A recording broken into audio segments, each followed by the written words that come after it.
llevo dentro de mi alma,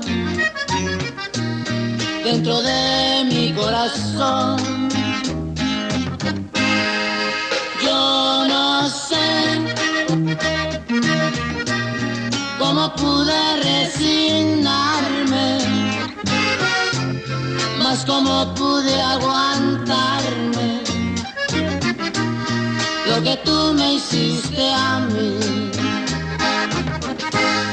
Tú me pides que te quiera, como yo te quise ayer, pero yo sé que es imposible, porque no podré querer tu traición. Yo la llevo aquí muy dentro, la llevo dentro de mi alma, dentro de mi corazón.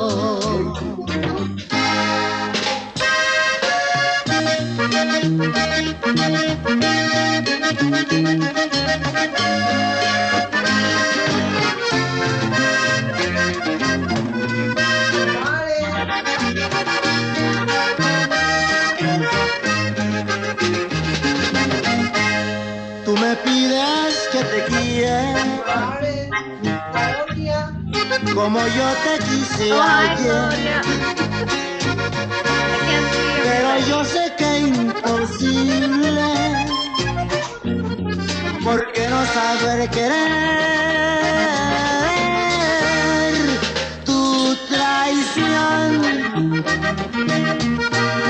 Yo la llevo aquí muy dentro,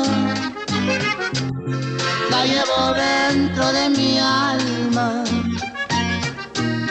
dentro de mi corazón.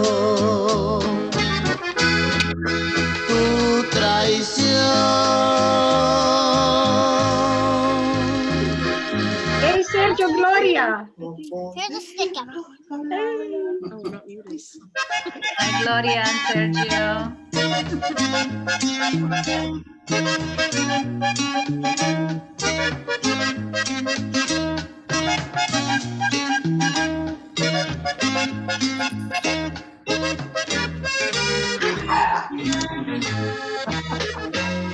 Rodeada de amigas te encontraba, la tarde que frente a ti pasaba, con tristeza oí que te decían que baja está cayendo tu mirada. Yo sé que mi cariño has despreciado y los hombres te ofrecen su riqueza. Yo solo un corazón casi postrero, porque yo estoy hundido en la pobreza. Las nubes por el cielo van llorando, las aves van cantando mi tristeza. Solo tú de mí ya no te acuerdas, porque yo estoy hundido en la pobreza. Solo tú de mí ya no te acuerdas, porque yo estoy hundido en la pobreza.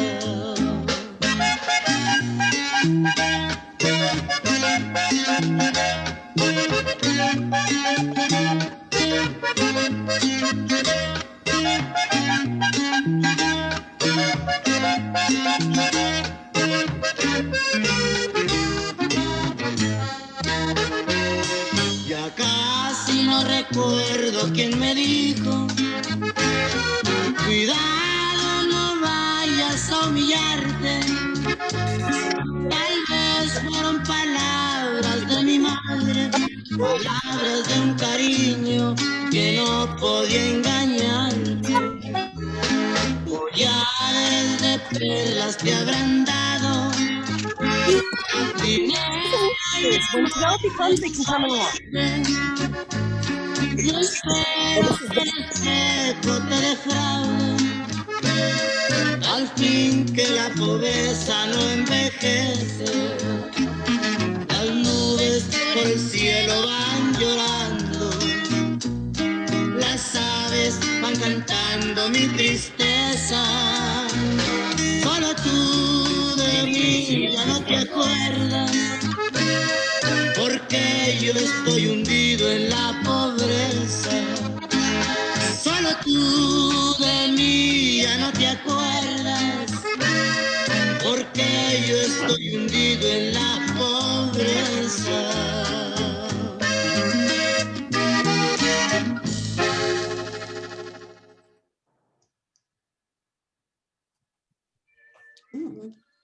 We welcome you, Uruapan, cultural center of Tarascon, where spiritual wealth you bestow, your lovely city where flowers grow. More of that poem later by our artist laureate as we say, buenos dias, buenas tardes, and buenas noches to you wherever you may be around the world for the Culver City Sister City Committee 57th anniversary celebration of friendship with Uruapan. Oh, boy. Buenas tardes, Uruapan. Me llamo Miguel. Y Denise, we're here at the Baldwin Hills Scenic Overlook.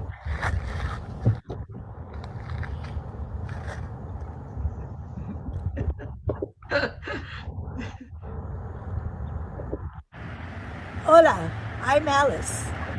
I'm here at the Kaizuka Meditation Garden at the Julian Dixon Library. Hola, mi nombre es María Leiva.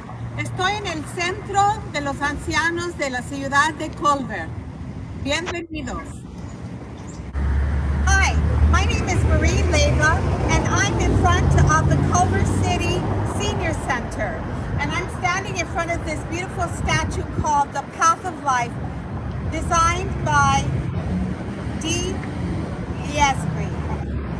Welcome to Culver City Senior Center. Welcome, Culver City. My name is Kathleen McCann. I'm president of Culver City Sister City Committee, and I'm standing in front of the Culver City Police Department. Their mosaic art done by Culver City resident Francois Bardal. Welcome. Buenas tardes, amigos y amigas de Uruapan. Soy Dina. Aquí estoy delante del Culver Hotel. Saludos de Culver City. Hola, friends. This is Marin saying hi from the Maralta building in downtown Culver City.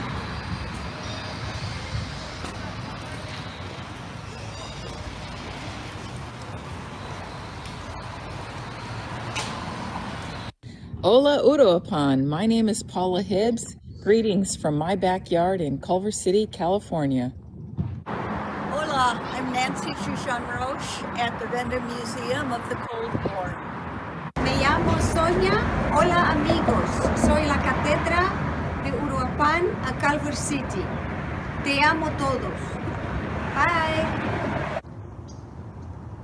Good morning from Culver City, California to Uruapan, Mexico, to all over the world. I'm Barbara Honig, and I'm proud to be on the board of the Culver City Sister City Committee here in front of our famous LA County Library, the Julian Dixon Library. Welcome to Culver City.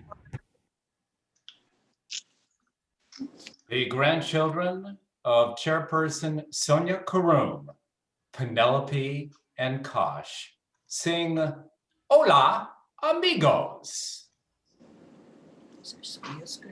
One moment, I'm having a technical difficulty here. Hola to all of you, and many of you in here from Lethbridge, Canada, and also from Kaizuka. It's great to have guests from around the world.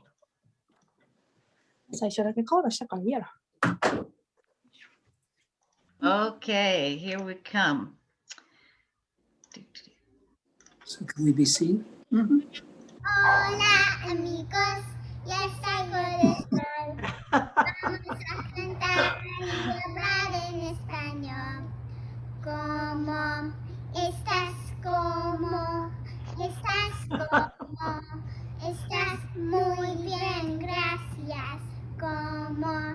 Estás como, But from Mexico? No, here. estás muy bien, gracias.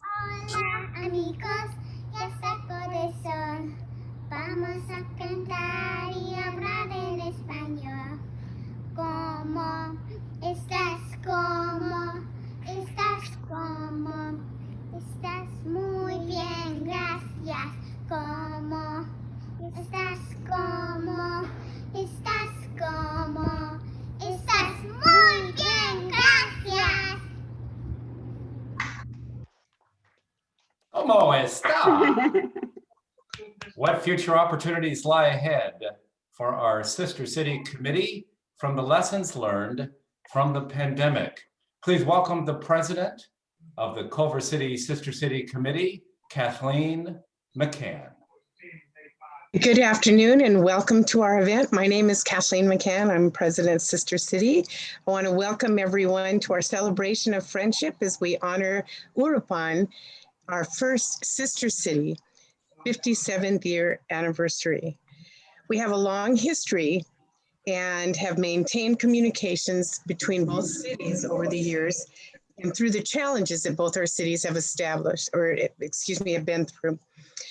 We have a fun-filled agenda and packed agenda, and with all our board of directors members are going to explain some of the programs that we have. And without further ado, I'm going to introduce to you our Mayor, Alex Fish. Hi, thank you very much. Let me get situated here. I was unprepared for this moment. Thank you so much for giving me the opportunity to speak at this important event, marking our city's 57 years of friendship.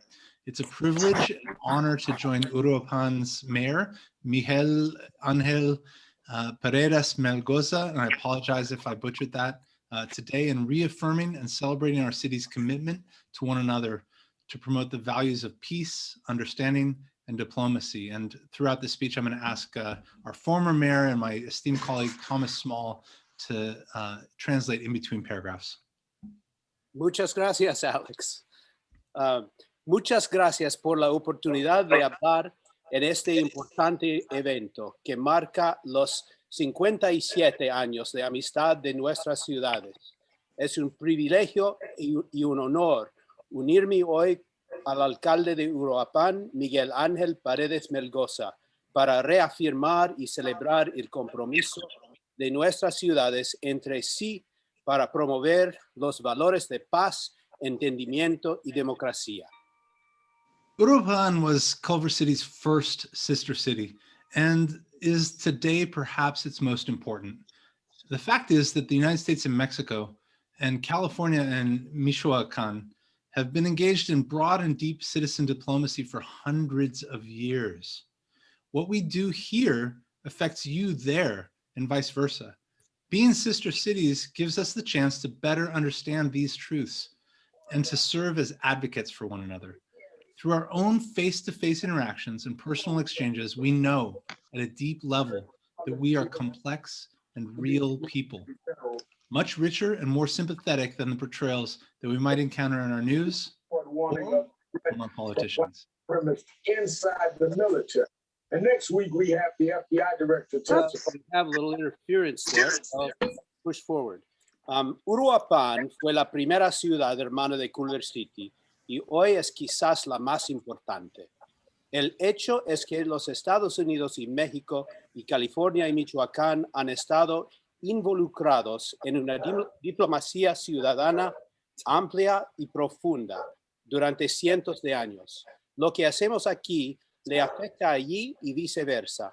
Ser ciudades hermanas nos da la oportunidad de comprender I'm in a meeting. estas verdades y de servir como defensores unos de otros. A través de nuestras propias interacciones cara a cara e intercambios personales, sabemos en un nivel profundo que somos personas complejas y reales, mucho más ricas y comprensivas que las representaciones que podemos encontrar en nuestras noticias o de nuestros políticos.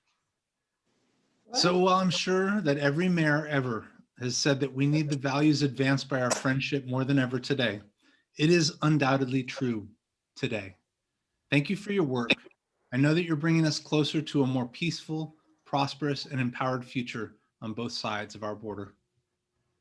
Entonces, aunque estoy seguro que todos los alcaldes han dicho que necesitamos los valores promovidos por nuestra amistad ahora más que nunca, sin duda es cierto hoy.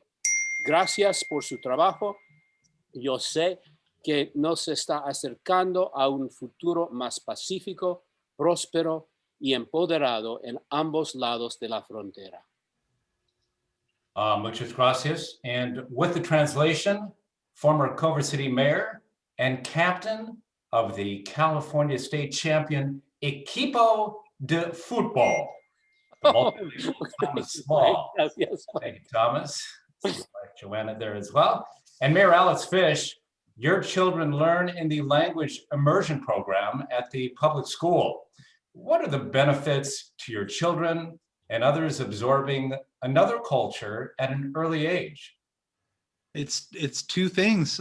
Language dictates so much of how we think, and culture has so much to do with understanding and interpersonal relationships and being open and welcoming.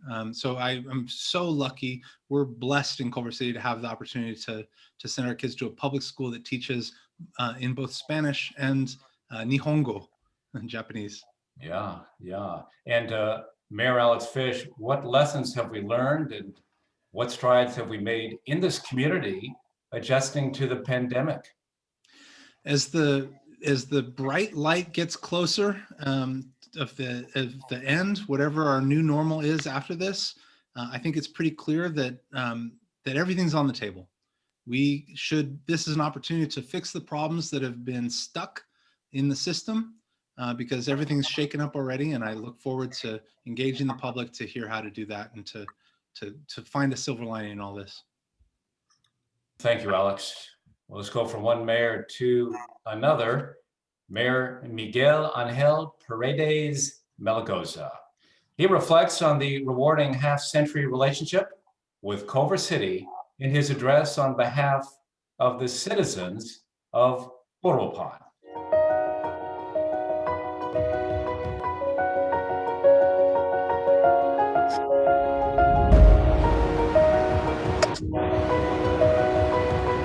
Estimado Alex Fish, alcalde de Culver City, estimada Kathleen McCann, presidenta del Comité de Ciudades Hermanas de Culver City, miembros de la mesa directiva, ciudadanos de esta bella ciudad.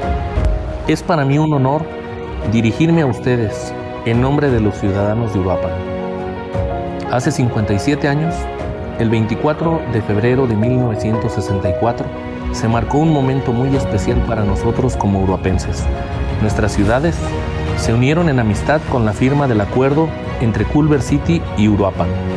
Derivado de esta firma, comenzó una gran historia que ha perdurado bajo el esquema del programa de Ciudades Hermanas, cuyo objetivo es el de fortalecer los lazos de amistad, la cultura y cooperación entre ambas ciudades. Este hermanamiento ha demostrado que la diferencia de idioma y la distancia no representan una barrera en el intercambio y aprovechamiento de las riquezas con que ambas ciudades cuentan. Agradecemos profundamente el valioso apoyo y las donaciones a través de todos estos años. Culver City ha ayudado a nuestro municipio con equipo médico, uniformes para el honorable Cuerpo Voluntario de Bomberos, ambulancias y las donaciones hechas a la Casa Hogar de Uruapan.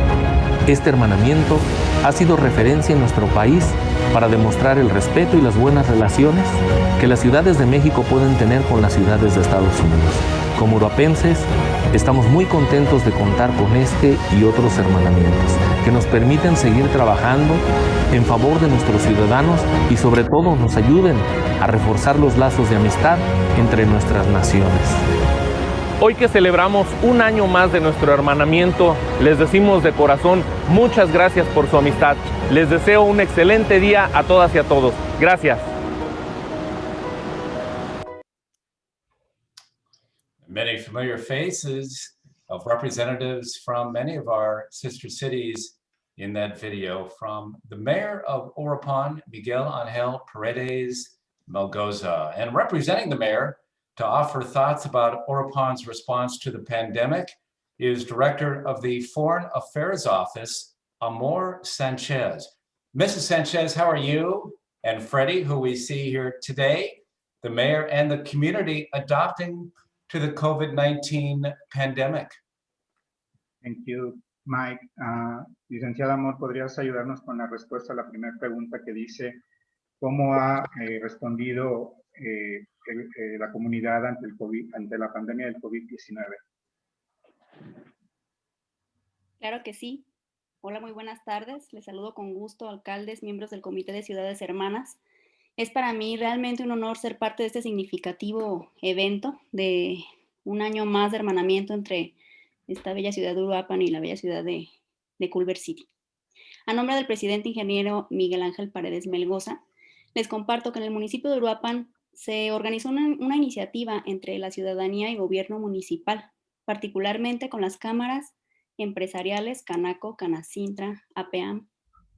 Este plan tiene por nombre Plan Uruapan Responsable y tiene varias vertientes. Algunas de ellas culminaron ya y otras siguen operando. Hello, everyone.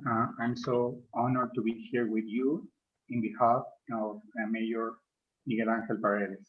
In the city of Uruapan, an initiative was organized between citizens and municipal government, particularly with the commerce chambers and the biggest avocado organization in Mexico, APEAM, and the municipal government. The name of this initiative is Responsible Uruapan Plan. This plan has several aspects. Some are no longer in force and others continue to operate. Well, thank you. And in what ways has the government... sorry, Mike. Oh, no, go ahead, Freddie, please. Okay. Amor, por favor. Yeah, no, go ahead, yes. Sorry. Ok. La número 1 lleva por nombre Uruapan Sano, que consiste en el suministro de insumos hospitalarios a clínicas COVID, así como la sanitización de espacios públicos. Para esta acción se contó con la valiosa colaboración de productores de aguacate para llevar a cabo recorridos en toda la ciudad para sanitizar las calles y así evitar la propagación del virus. Number 1, Healthy Uruapan. Supply hospital inputs to COVID hospitals and sanitation of public spaces for this action. The valuable collaboration of avocado producers was obtained to carry out tours throughout the city to sanitize the streets and thus prevent the spread of the virus. La número 2 tiene por nombre Uruapan Sin Hambre y consiste en la dotación de canasta alimentaria a personas en situación. Number 2, Uruapan Without Hunger, provision of a food basket to people in vulnerable situations. La número 3, Uruapan Fuerte. Se cuenta con una bolsa de trabajo entre empresas y gobierno, así como empleo temporal y créditos a comerciantes. Number 3, Uruapan Strong. Job exchange between companies and government, temporary employment, credit to merchants. La número 4, Uruapan Comunicado. Se creó una plataforma de reporte de casos COVID a fin de mantener a la ciudadanía informada y también mantenernos alerta respecto a las medidas de salud para evitar más contagios. Parte de esta campaña se ha documentado en la guía de ONU Hábitat. And number 4, communication. Uruapan versus COVID communication campaign. A platform for reporting cases was created in order to keep citizens informed and to be alert to health measures to avoid further infections. Part of this campaign has been documented in the United Nations Habitat Guide. That's all, Cohen. Well, thank you, Freddie, and Amor as well. And you touched on this in your response to the question regarding the response to COVID-19, but how has the government helped the struggling businesses besides some of the things you just noted? Amor, ¿cómo han ayudado a las agencias gubernamentales a los negocios locales? Bueno, se proporcionaron algunos créditos a comerciantes que han sufrido pérdidas económicas debido al cierre temporal de sus negocios. Esto es a través de la Secretaría de Fomento Económico aquí en el municipio. Credits have been provided to merchants who have suffered economic losses due to the temporary closure of their business. This through the Ministry of Economic Development. Además, con la certificación de espacios seguros, se cuidan las medidas sanitarias, con el objetivo de evitar el cierre total de los comercios y así continúan brindando un servicio con las medidas de salud necesarias. And the certification of safe spaces through the City Council Secretary Office. This is in order to avoid the total closure of business and continue to provide service with the necessary health measures. El presidente, el ingeniero Miguel Ángel Paredes Melgoza, ha mantenido un constante compromiso con la ciudadanía, comerciantes, empresarios, para proporcionar soluciones a cada sector y evitar en la medida de lo posible afectaciones económicas, claro, siempre priorizando la salud de todos los urapenses. Sería todo por mi parte. Les mando un fuerte abrazo. Mayor Miguel Ángel Paredes Melgoza has maintained a constant commitment to citizens, merchants, businessmen, and chambers of commerce to provide solutions to each sector, avoid economic impact as far as possible, always prioritizing the health of citizens of Uruapan. Thank you very much.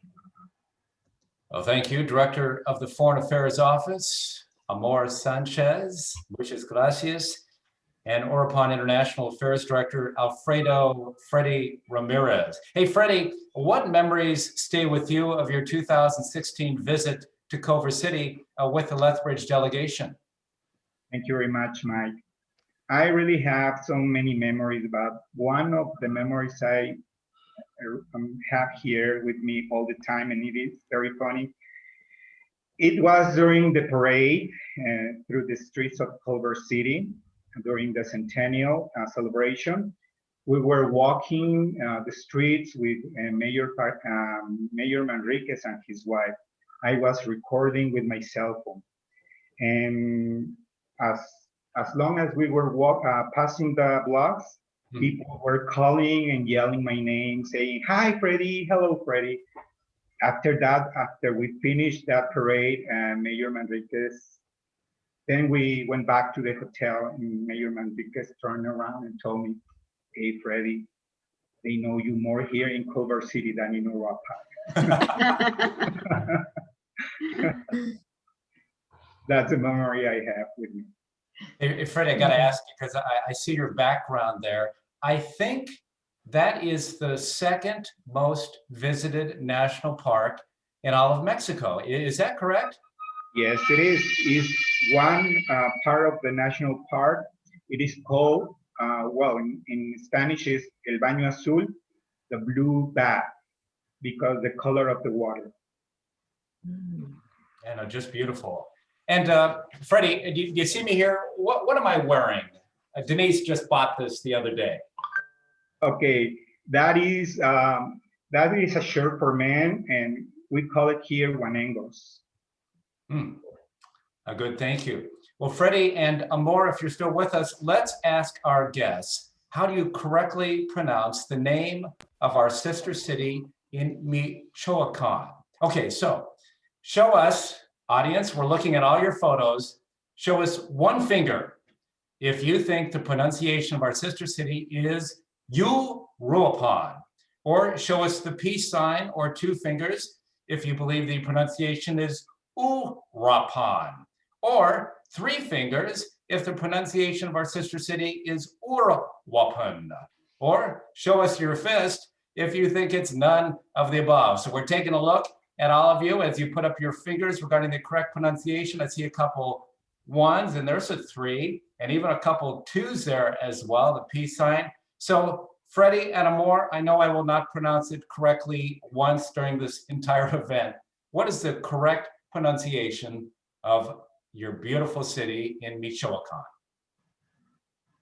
Freddie, you say two, and Amor two, huh? So it is Uruapan. Uruapan, is that right? Yep. Yes. Freddie and Amor, say it. Uruapan. Uruapan. Uruapan.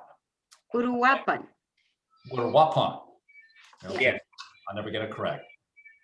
We thank Youth Programs Chairperson Marta Valdez for devising the Culver City Sister City slideshow. to start the program. We thank you, committee member Maren Neufeld, for producing our virtual party. Maren, what time and weather is it in our sister cities? Okay, well, I will tell you.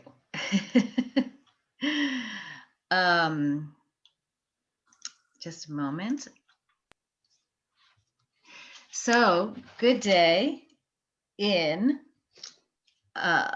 it's 3:15 in the afternoon and 43 degrees Fahrenheit in Lethbridge, Alberta, Canada. Thank you. In Buona Notte, it's 11:15 tonight and 60 degrees in Capo d'Orlando.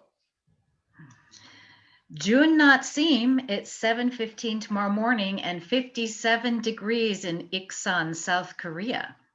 Ohio gozaimasu, it's 7:15 tomorrow morning and 57 degrees in Kaizuka, Japan, where Hiroyuki Sensei and his students who visited Culver City last March, right before the pandemic, they're watching our Zoom show.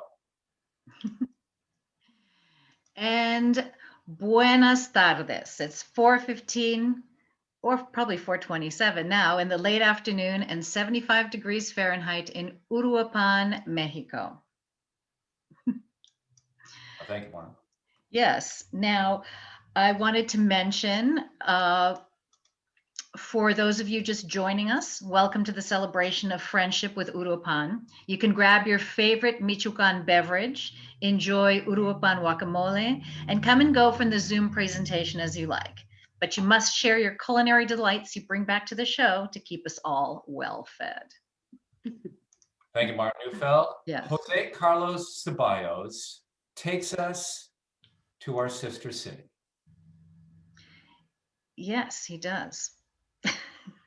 Give me a moment again.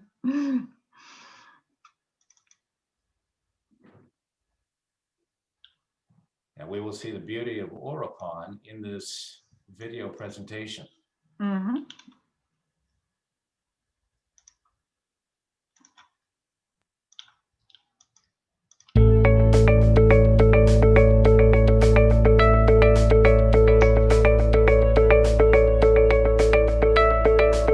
Uruapan, la segunda ciudad más importante del estado de Michoacán, es sin duda un lugar que vale la pena conocer. Con un clima incomparable y conocida como la capital mundial del aguacate. Su pintoresca arquitectura, sus parques y jardines, las tradiciones de sus 9 barrios y sus atractivos turísticos hacen de Uruapan un lugar que definitivamente vale la pena conocer. Entre sus principales atractivos turísticos tenemos Río Cupatizio. El afluente es el principal atractivo turístico con que cuenta el municipio de Uruapan. Lago Tápera es el edificio más emblemático de Uruapan que data del siglo XVI y fue uno de los primeros hospitales de América. La Sararacua es una impresionante cascada de 60 metros de altura, la cual descarga 8,000 litros de agua por segundo. Volcán Paricutín es uno de los volcanes más jóvenes del mundo que tuvo su origen el 20 de febrero de 1943. Son edificios de la época colonial que aún preservan rasgos arquitectónicos de aquellos tiempos, los cuales se pueden disfrutar junto con la danza, gastronomía, música, artesanía, indumentaria y otras expresiones culturales de los pueblos indígenas. Por estos atractivos, sin mencionar su gastronomía, sus artesanías y sobre todo la calidez de su gente, Uruapan es un lugar que vale la pena conocer.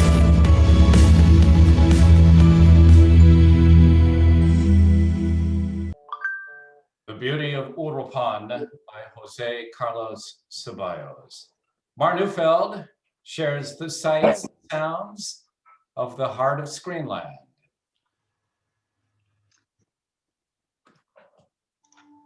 Yes.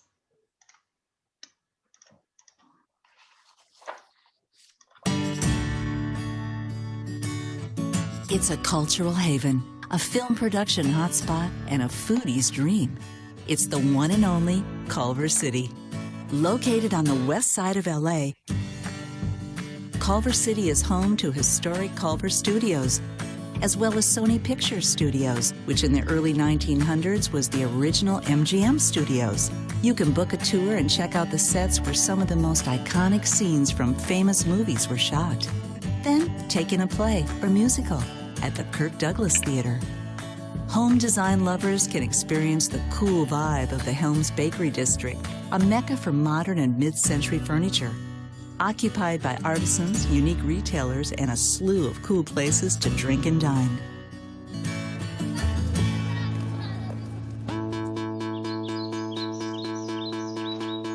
For the best view in town, head up to the Baldwin Hills Scenic Overlook with its panoramic views and abundance of nature trails. Or have a hands-on animal encounter at the Star Echo Station, a science and wildlife rescue. Take the kids to the popular Culver City Skate Park. Or for more fashionable pursuits, hit the city's 3-story shopping mall. Sip on craft beers or enjoy a burger so good it has a no ketchup policy. Then, end your night by listening to DJs spin at the local favorite clubs and bars. Hotel choices are varied, including business-friendly, family-friendly, and charming historical. Make Culver City part of your LA story. Plan a trip now at discoverlosangeles.com.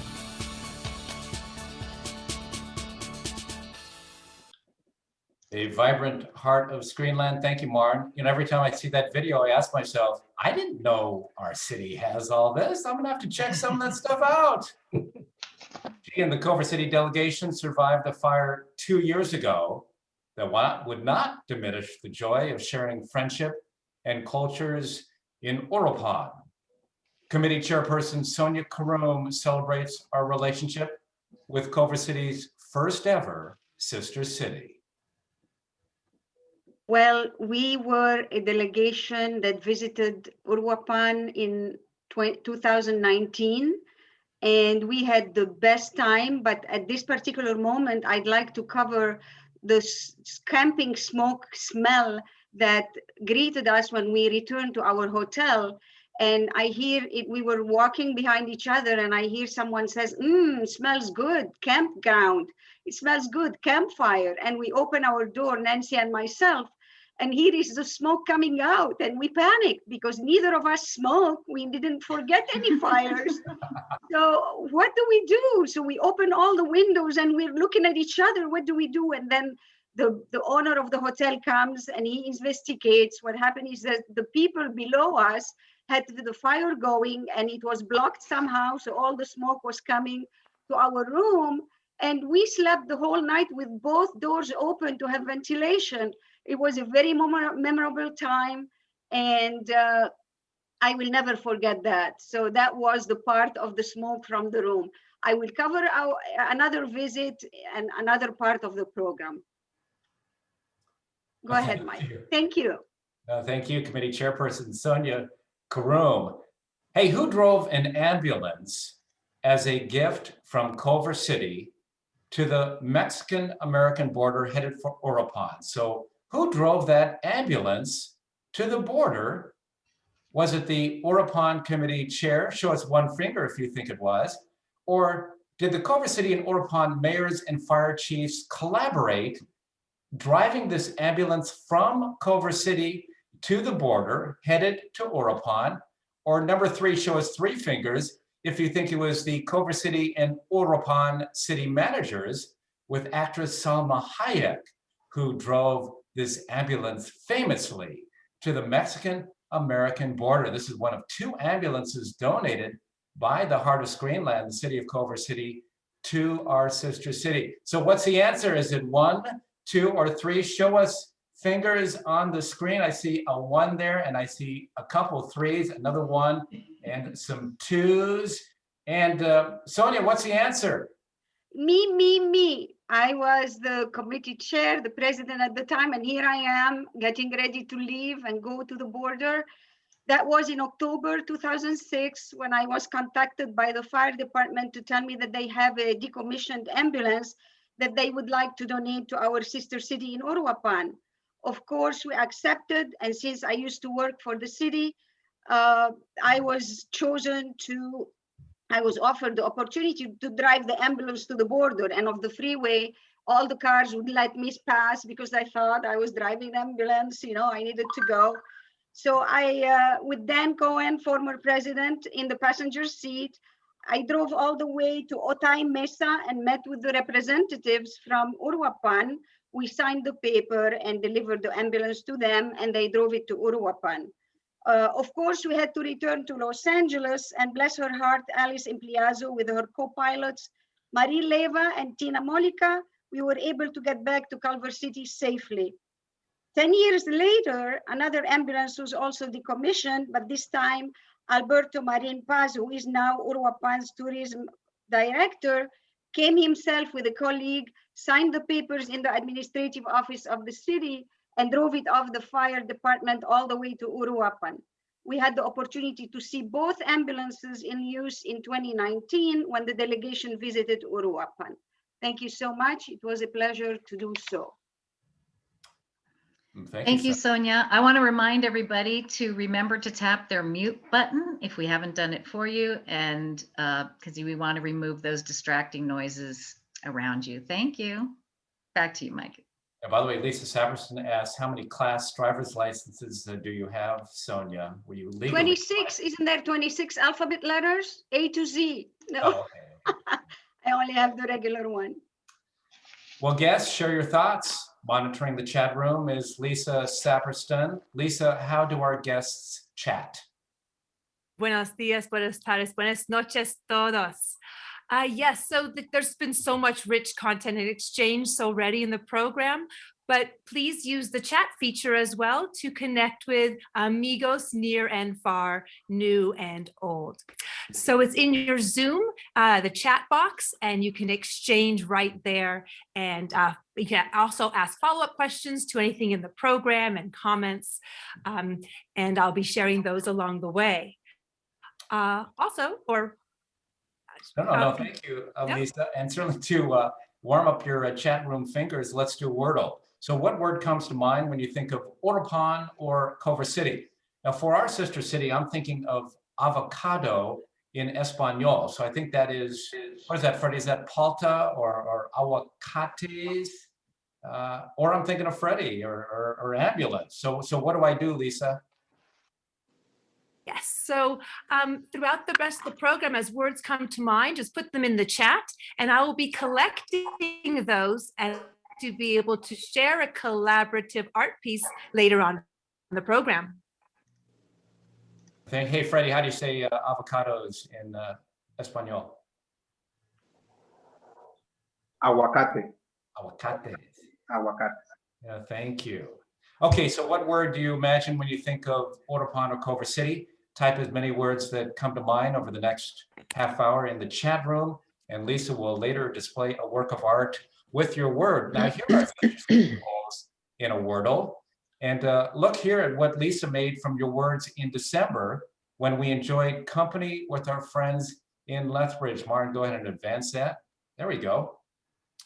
And finally, a look at what Lisa made in the shape of a cappuccino cup that she conjured in October from your contributions in the chat room of our celebration of friendship with Capo d'Orlando. So we're going to make something for you a little later on based on your contributions.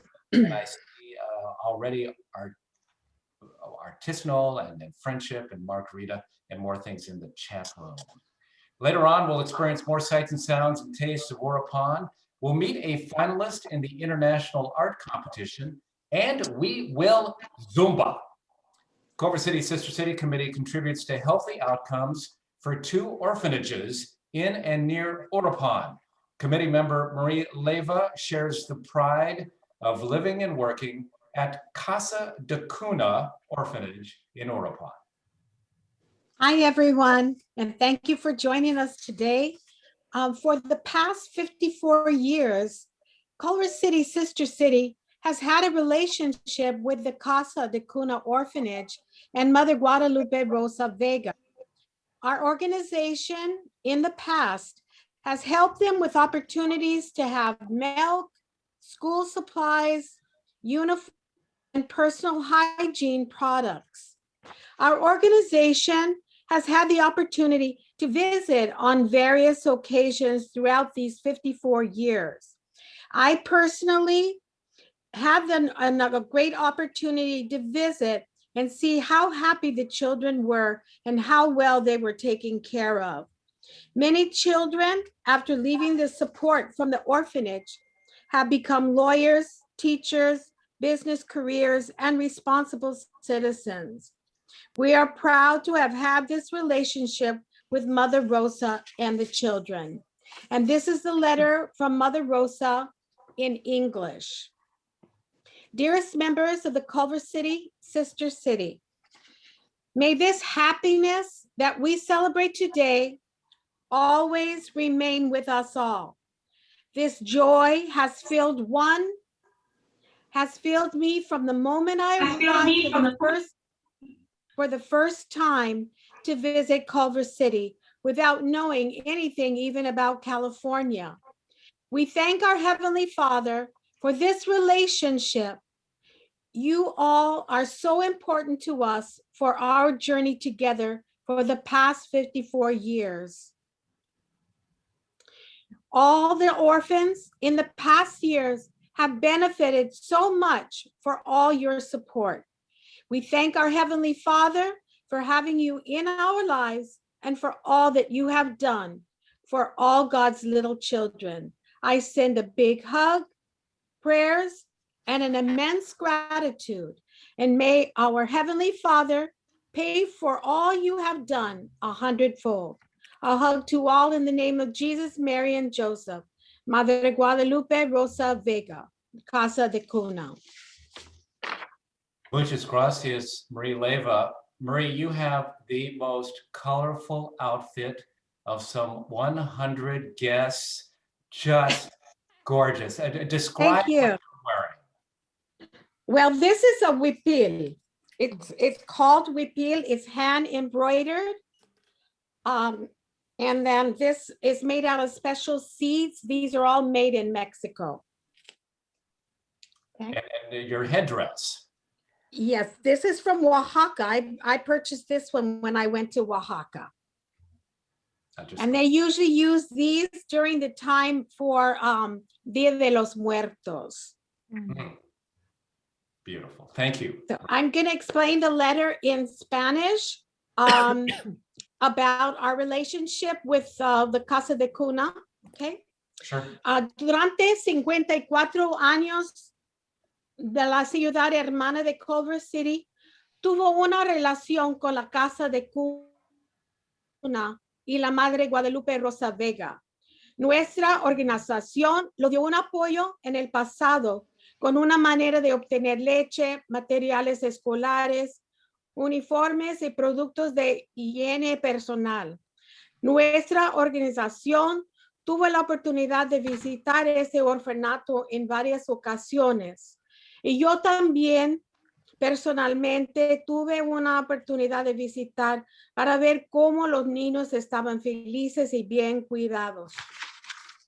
Muchos niños que salieron de la casa de cuna ya son abogados, maestros con carreras en negocios y personas responsables. Estamos orgullosos de haber tenido esta relación con Madre Rosa y los niños.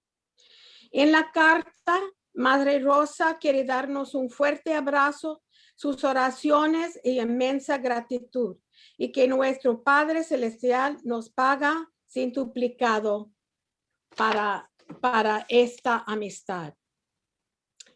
Thank you. Muchas gracias, Marie. Youth Programs Chairperson Marta Valdez and Culver City Middle School students share the joy of our sister city relationship.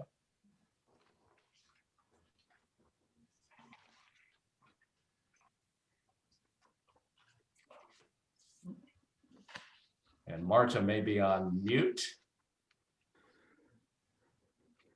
Here I am. I apologize. Good afternoon. My name is Marta Valdez, and I'm the youth chairperson for Culver City Sister City Committee. I will be translating my speech in both English and Spanish. So right now I'll say it in Spanish. Buenos tardes, me llamo Marta Valdez y soy la presidente de los jóvenes programa de Culver City Sister City Committee. Recently, we have established a middle school youth ambassador program, and our students would like to welcome our guests via video. Hold on, Marn.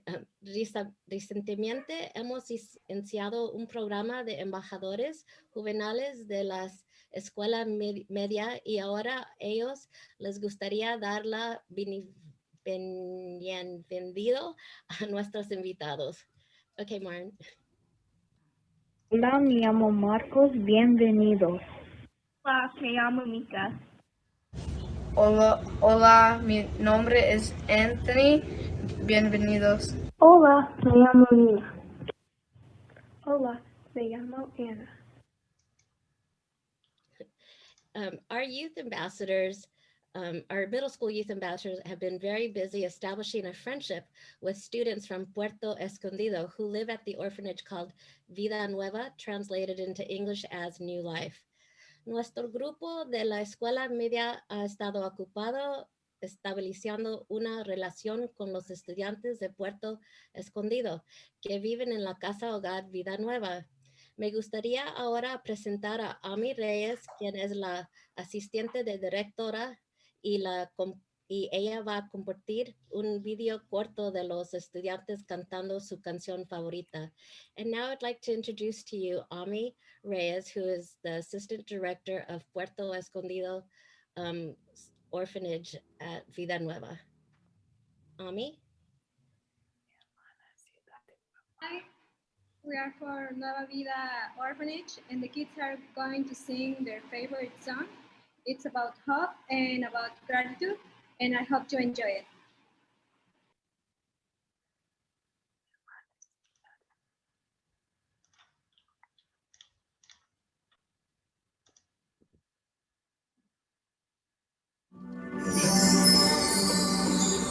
Sé que en tus ojos puedo brillar, que estás cansado de andar y de andar y caminar, girando siempre en el lugar.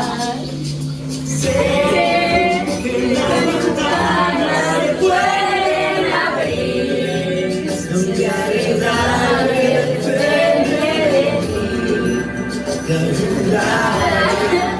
vale la pena una vez más saber que se puede, que se pueda, quitarse los miedos, sacarlos afuera, pintarse la cara, color esperanza, pintar el futuro con el corazón.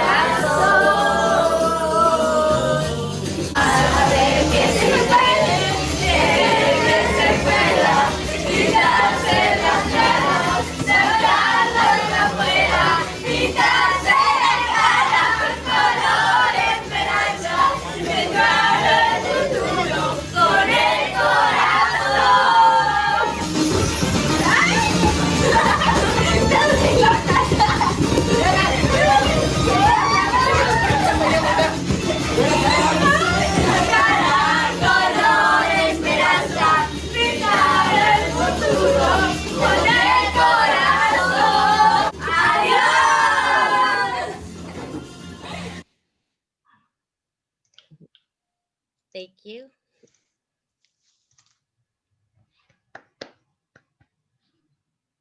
Okay. Marta, they all had a great time. They sure did. And we always have a great time when we meet with them. Your youth committee devised Valentine's and what, you made some cookies and tie-dye? How do you do all that? We do it via Zoom. We schedule it and then they come on. There's a 2-hour difference, but we always manage to come up with a time that we can meet together. And then we share cultures. They're going to teach us now how to make papel picado, which is Mexican garland. So we share each other's cultures. That's great. I know. Thank you, Marta. Love the roses on you, and also the president, or former president, the chairperson, Sonia Karoum, with the roses as well. I got to work on that. Former Culver City Chief Administrative Officer Dale Jones developed the Culver City Sister City relationship with Mexico in the early 1960s. His daughter keeps the flame burning strong as a member of the Culver City Sister City Committee.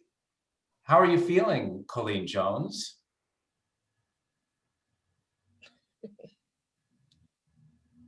I'm feeling good. How are you, Mike? Looking good as well, Colleen. Colleen, I'm about to welcome into the conversation a minister in Mexico who claims to be your brother. What do you, what do you think about this surfer dude? Mexico? Yeah. What do you think about this guy? He's a great guy. He's done a lot of good stuff in Mexico, him and his family. Well, Colleen, great to have you with us. The brother of Culver City Sister City Committee member Colleen Jones lives by hope and faith just minutes from the Casa Hogar orphanage, of which his father Dale founded and helped support. Ronnie Jones, a minister, his wife Sherry, and their 8 children use music, sports, and lots of love to impact the lives of hundreds of children and their families every day. Ronnie, welcome from Mexico, and it's been a busy day for you, hasn't it? It has been. Hi, Mike. How are you? Well, good, Ronnie. What's up today? What you been doing? Today, well, this morning. Yeah. We had a surf contest. We helped out some young kids and had a great old time. Ronnie, how did your father influence your decision to set camp in Mexico and develop a ministry? Well, can I reminisce a little bit? Is that okay with you? Yeah, no, take it away. Go ahead. At sunset, 27 years ago, my wife Sherry and my 2 babies at that time drove into Puerto Escondido, Oaxaca, Mexico for the first time. We looked like the Beverly Hillbillies after a 7-day, 3,000-mile grueling journey in our 1969 Dodge truck and trailer. We were exhausted, but happy and thankful that we finally made it. It was crazy. The next day, we got in our truck and started to drive to our mission base. Along the way, our truck died and we had to pull over to the side of the road. Yeah. As I was looking under the hood to see what was wrong, a man said to me in Spanish, "Do you need some help?" I said, "Sure." And after more than an hour of trying to diagnose the problem under the blazing sun down here, it gets so hot down here, he invited us over to their house for lunch and we gladly agreed. Over chicken feet soup, we shared our story of why we came to Puerto Escondido, and they told us about their lives and that he and his wife oversee the newly established local orphanage. Here they call it Casa Hogar. We became good friends, and from then on, we did a lot of things together for God's kingdom. I'm not exactly sure what time it was later that I asked my dad if he thought that the Sister City Committee would be interested in partnering up with the Casa Hogar in this town like they did in Uruapan. He said he would definitely consider it and bring it up at one of their meetings. Growing up as an orphan, my dad always had a special place in his heart for children without parents. A short time later, the Sister City Committee arrived in Puerto Escondido, which included my dad, along with Tina. Tina, hi. Alice, hi Alice. Pierre, hope you're doing good. And Dan, I hope you're doing good too. During their stay, they spent quality time with the city mayor and other local dignitaries, along with Octavio and Vicky, the parents of the Casa Hogar. A good relationship started that week between the Casa Hogar and the Sister City Committee, and the rest is basically history. I wanted to thank the Sister City Committee for being so faithful to the Casa Hogar for all these years. And I want to thank Vicky and Octavio, who now resides in heaven, and his beautiful daughter, Ami, for their unwavering commitment to the least of these. I want to leave you guys with a verse from the Bible. In the book of James, it says, "Pure and genuine religion in the sight of God means caring for orphans and widows in their distress and refusing to let the world corrupt you." So thanks again for inviting us. It's been a pleasure watching everything. God bless you guys. Hey, Ronnie, thanks so much for sharing. You see the applause from the guests here on this presentation. Thank you. Ronnie, just in these final few moments, hey, share with us just kind of some of the success stories of your ministry. We've had a great time down here, and what we do is we try to help out a lot of the kids. A lot of the kids down here are fatherless, and so we use sports to bring them into our club, to bring them into our family, and we try to give them a sense of what is family, what it looks like to have a functional, healthy lifestyle, and how to get to heaven. That's what we do, and it's been great. Now, like I heard you guys were saying, we now have doctors and lawyers and career guys that have gone through our ranks, and it's just a blessing what God has done in amongst us down here. Ronnie, thank you so much. And Ronnie, a little later on in the show, would you and your family sing for us? Yes, I might not, but I have 3 girls that do a pretty good job. Excellent. Ronnie Jones in Mexico, thank you for sharing your story. That is inspirational. Thank you very much. I love you, your family. Thank you, Mike. God bless you guys. In Culver City. Bless you too, Ronnie. Hi, Colleen. I love you, Colleen. Ah, yes. Colleen waving too. There, yes. I love you too. I love everyone. Monitoring the chat room is Lisa Saperston. Got a lot going on in the chat room. What subjects are being discussed, Lisa? Oh gosh, let's see. First, I want to see that there was Virginia Jones there waving big waves out there to the kids, I think. So gosh, just some words I see, some phrases, just so much thankfulness and goodness to spread around. So that's what I see so far. Bring on your words and bring in your feedback and comments. Looking forward to them.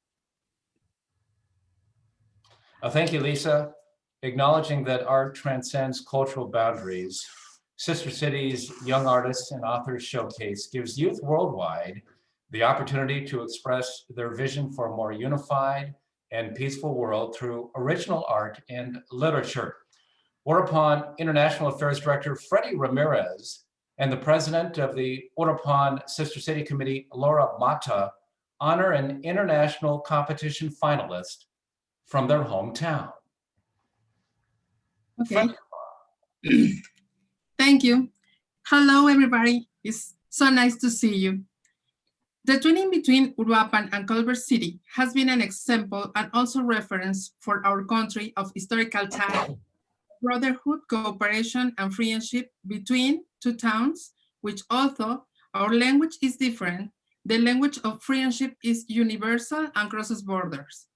We are very grateful to the beautiful people of Culver City for their shows of solidarity with their people during these first 75 years.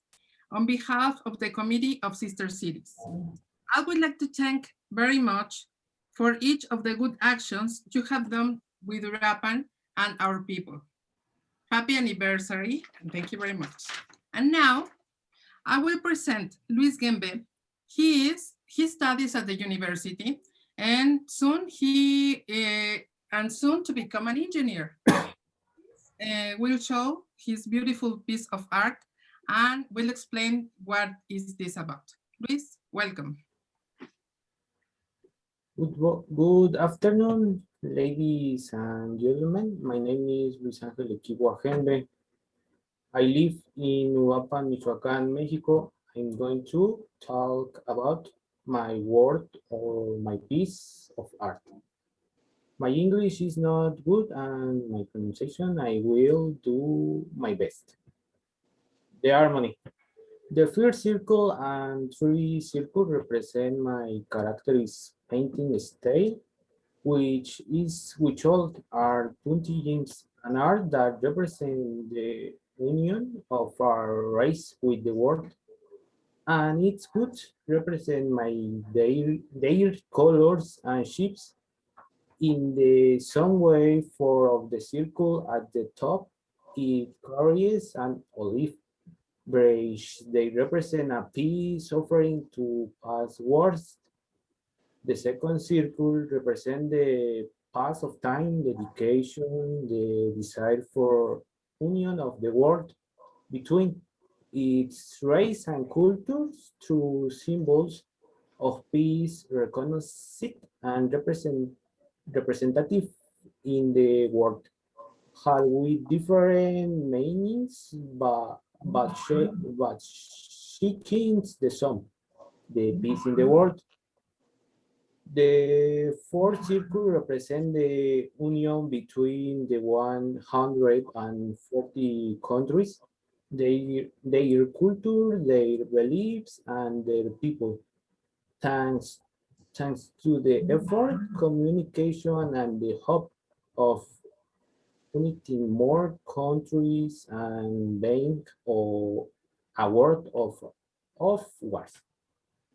The 50 and last circle represent the international sister city through an eagle warriors that in Mexico the eagle represent perseverance, effort, and the desire to unite the culture of the world. Its plumage represents the color of the missing flags, and in the center of the warrior is the international logo of the sister city, surrounded by my painting style. Each of the circle represent peace, harmony, effort, union, perseverance, dedication, and the pacing of the years. Together they become one, together they form international sister, together they form the harmony. Thank you. Muchas gracias, Luis Hembe, and you speak excellent English. Thank you. Thank you, and congratulations. Thank you. Beautiful artwork. Laura Bata, muchas gracias as well. Culver City Sister City Committee President Kathleen McCann. This year's theme for Young Artists and Authors Showcase is United in Hope.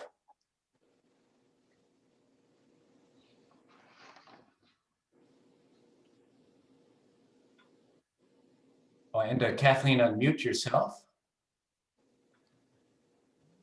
Thank you. I wanted to comment that Luis's piece that was submitted last year was actually a finalist in the international judging.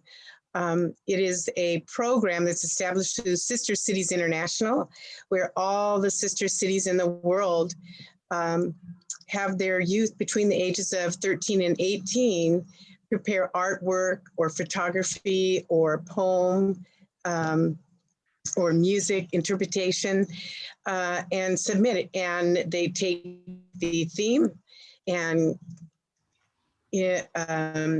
try to either paint their impression or their thoughts in reference to the theme. One of the things about Luis's piece that really struck me was how he was able to show his pride for his culture in his artwork. It was very detailed, and it is the kind of thing that we really encourage and hope to see from youths. It gives us a chance to see what they're thinking about and how much of their culture they really engage in and understand, and the kind of pride that they emanate from themselves with that.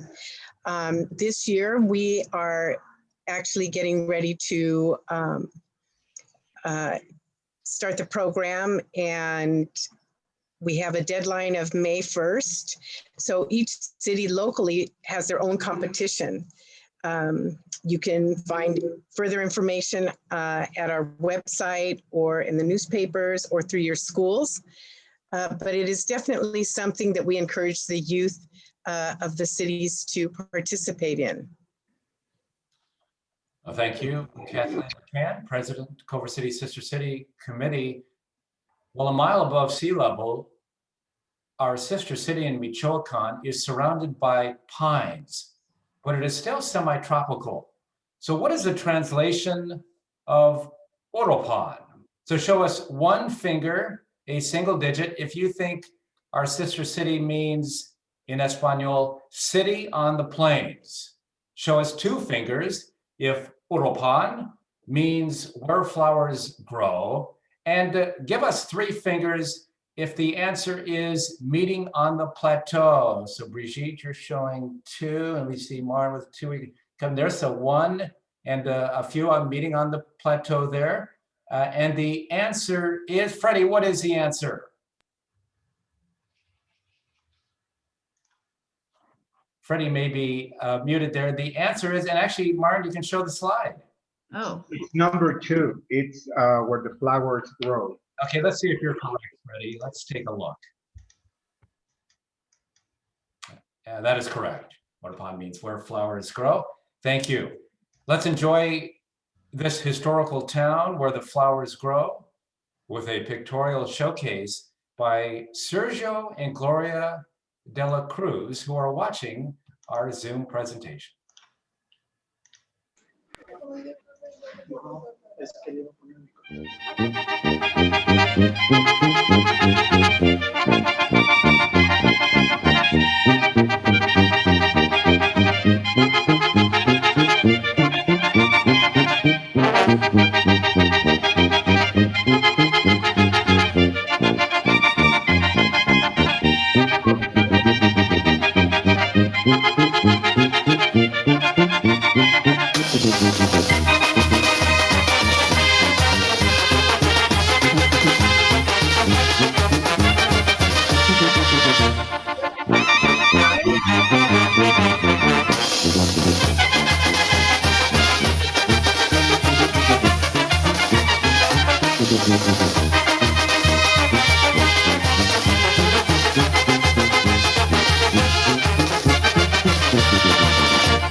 Was that Gloria de la Cruz, one of the photographers, playing the drums while her slideshow was being shown. Sergio and Gloria de la Cruz, who want to set up an exhibit in the heart of Screenland to show off their Michoacán area photos as a way to encourage Culver City residents and business people to visit Uruapan. And many of you can now see Luis Embe showing his prize-winning international finalist artwork, and just beautiful, beautiful work, Luis. So thank you for sharing that as you put it in front of the camera on the screen there. Developing goodwill along their journeys, chaperone Christine Ferreira and students say their lives were influenced powerfully by the North American Trilateral Program. Chris, what were the objectives of this Youth Ambassador Exchange, and were they achieved? Yeah, the objectives of the Youth Ambassador Exchange were to have students from California, from Canada, and from Mexico, all working together, looking at the impact of economic development and environmental programs and how environmental programs could help economic development.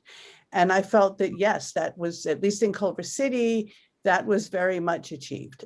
Yo voy a traducir esto. La pregunta fue, ¿qué fue el propósito del programa entre California y Canadá y Uruapan? Y el propósito fue de ver el desarrollo económico y el desarrollo de, del medio ambiente y ver cómo se pueden trabajar juntos esos dos conceptos. Y para mí sí fue un gran éxito aquí en Culver City. Gracias, and thank you for translating. You're welcome.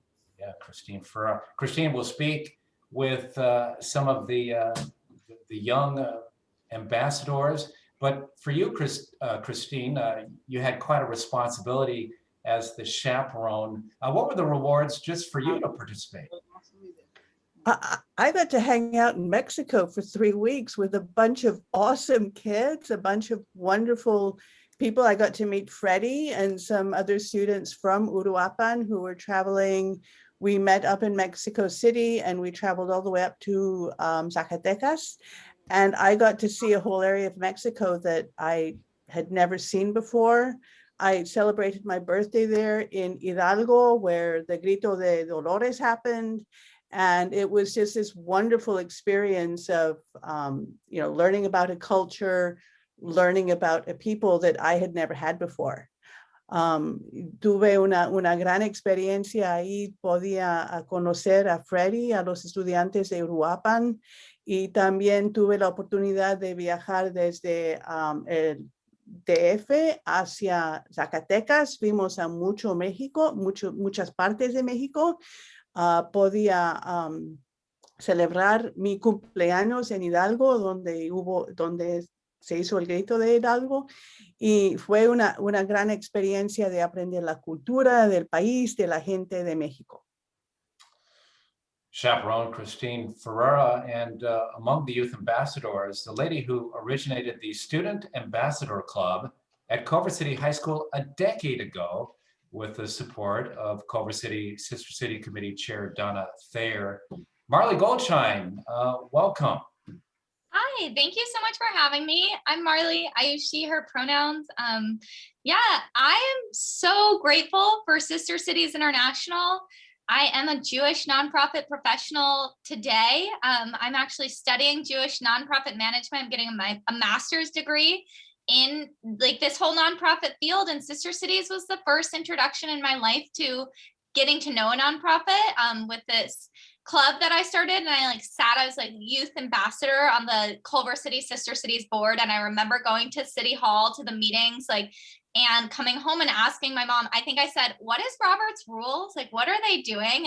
And yeah, I'm just so grateful for the education and the leadership skills that really Culver City Sister Cities gave me.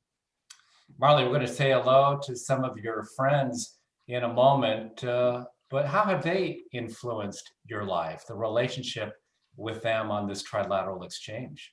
So Olivia had to hop off earlier, but she's one of my best friends. We've traveled the world together since this trip. And I put together some pictures. Oh, I'm unable to screen share as a participant on the Zoom. You can share, go ahead. Okay. So for you all to enjoy, here is Lizzie and I, who's going to speak with the Student Ambassador Club. Here we all are at the City Hall.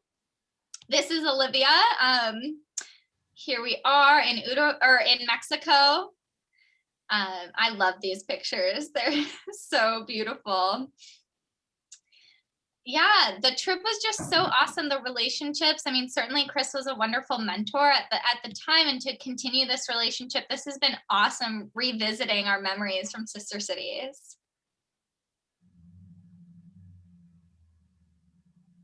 Just a few pictures I took from Facebook. Hope you enjoyed. Marley Goldshine, we did, and you were a major part of the U.S.-Mexico conference, which was hosted by the Sister City Committee right here in Culver City. Yeah, I mean, I'm so grateful for the leadership skills I built from it and in high school. Let's say hello to one of your friends, Marley, Brigitte Swastegi. Brigitte, welcome. Hi there. I will also go ahead and share my screen real quick before I start talking. I had found a few pictures as well. I hope you can see that. So I think it would be, what was that?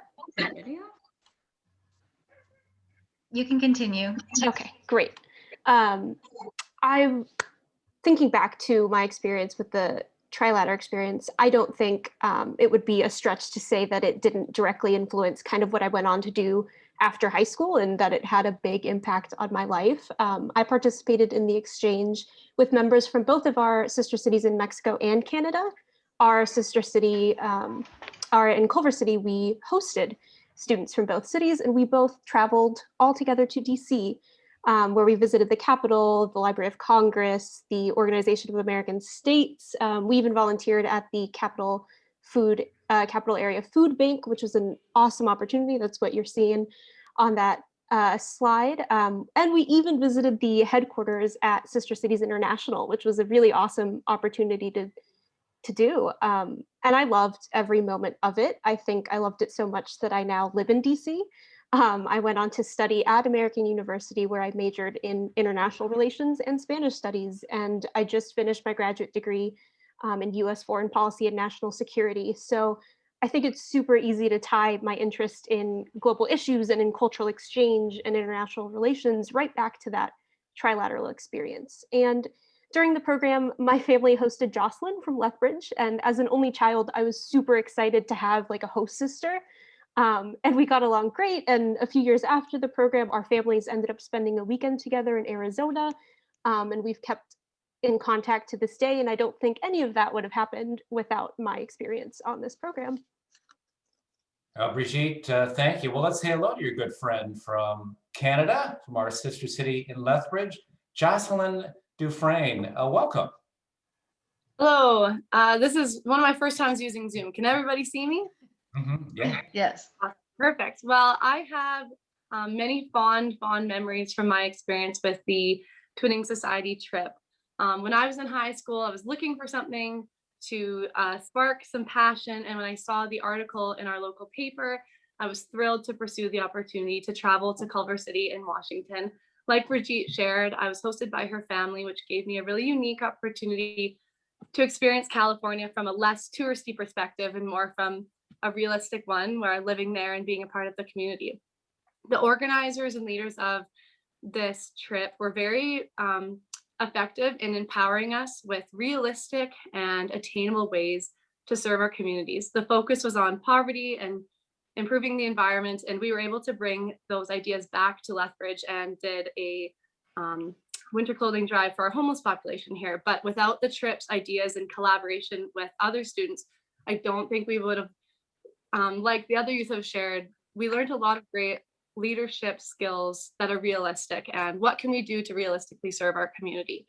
The trip definitely had a lasting impact on my life. I'm now a second-year teacher, and the greatest role of the trip was the importance of developing and establishing lasting relationships. As a teacher, my career is all about relationships with my students, their families, and the community connections I can use to empower them. And without those first experiences as a high school student, away from home for the first time, establishing new relationships, it's benefited my career wonderfully. And on a last personal note, I'm now married to a Filipino, and I think this trip really helped me open my eyes to a new circle of new cultures, which helped me embrace my husband's culture more. So thank you so much. It's been a great opportunity listening in today. Congratulations, Jocelyn, on the nuptials. Jocelyn, it's a warm day here in Culver City and also in our sister city, Uruapan. What is it? I'm sure it's just a hot day in Lethbridge, isn't it? The first thing I said when I hopped on was, oh, I'm so jealous of those palm trees. It's above zero today, but very, very windy. Lethbridge is known for wind. We have semis flying off the highway all the time. So I am jealous of the weather down there. Let's say hello to your compadre in Lethbridge, Camilla Paula Ricci. Welcome. Hello, it's Camilla Pagliarici. I know it's a little challenging with the Italian. It's my husband's name. So yeah, I really enjoyed my time down in Culver City and in DC and LA. It was a very big experience for me. I had gone on another exchange, not through Sister Cities, the year previous. And so it was a very different experience. That one was within Canada, and this was with outside of Canada. And it was a very different experience for me. I'm not one who likes trying new things. I have to really force myself out there. So this was a great experience for me to have to try new things, having to meet people from different cultures, which I really appreciated. Those experiences, it challenged my thinking on how, like my neighbor to the south of the United States, how they might deal with some of the issues of poverty in the environment, how they live just in general. It's, although very similar cultures, we still have those subtle differences within it. So it was really interesting to experience that, but then also being exposed to people from Mexico and challenging my previous notions of what it was like to live in Mexico and be in Mexico. Because what we really get in Canada, unless you know people from Mexico specifically, is what we see on the media. And so it was really interesting to actually talk to people about their own experiences. I'm also a teacher, and I think that what has really helped me from this exchange and being a teacher is becoming confident in who I am as a leader. And that really came out on this exchange, just having that collaboration and encouragement from those around me, whether it was the other like chaperones or also the other students within it. And so I thought it was a really good group where we were able to encourage each other and to be ourselves. Also, I was musically inclined at the time. I still am. I wrote a song very recently from that trip when I went on it, and having people encourage me to pursue my dreams was very enlightening to me. Kind of having that not so confident all the time, but then having these people really encourage me. And so that was a confidence booster that helped me later on, and also in serving my community. I'm helping my sister-in-law who works with dog rescues and animal rescues here, and I'm helping her with her fundraising techniques and how to better serve the community within that in a very achievable, realistic way. So I thought probably my biggest takeaway from the actual like seminars and stuff that we had in the group was, what are some goals that are realistic and achievable that you can achieve, and how do we implement those, and what are the steps that we go through? And so I think that's something that has kind of come along with me. I've taken it everywhere, and I continually go back to that. Well, if you ever needed to be optimistic about our younger generation, there you have it. Camila, Jocelyn, Brigitte, and Marley. And let's finish off now with the daughter of the chaperone. She also helped form the U.S.-Mexico Conference with the Culver City Sister City Committee almost a decade ago. And Lizzie Ferreira, thanks for being with us. Thanks, Mike Cohn. So I, just like everyone else, I went to this Mexico trip, and the real impact that it had for me was actually that US-Mexico conference itself. So there were a few conferences. There was the US-Mexico conference in Culver City, and then there was also an LA-wide US-Mexico conference. And I got to represent the Youth Ambassador program there as well. And as I continued on in my future and in my life, I got to put those things on my resume, and people were very impressed by those things. I felt like I had an impressive resume, but the only thing people were inspired by, interested by, was my work with the Culver City Sister City Committee, and specifically those conferences. And I just did them because I was asked to, and it turned out to be a really great thing for me in my future.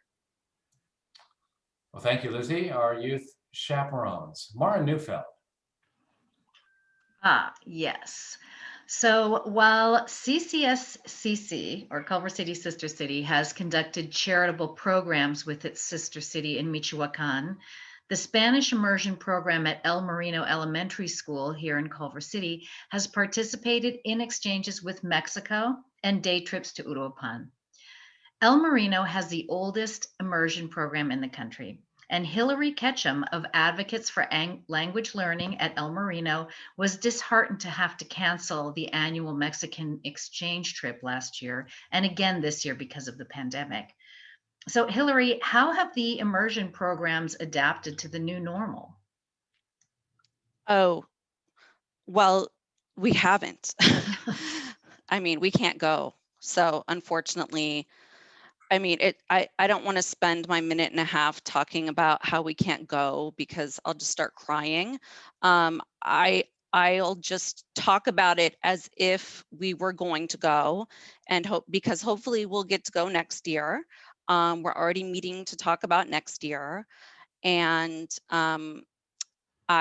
so thank you so much for the introduction.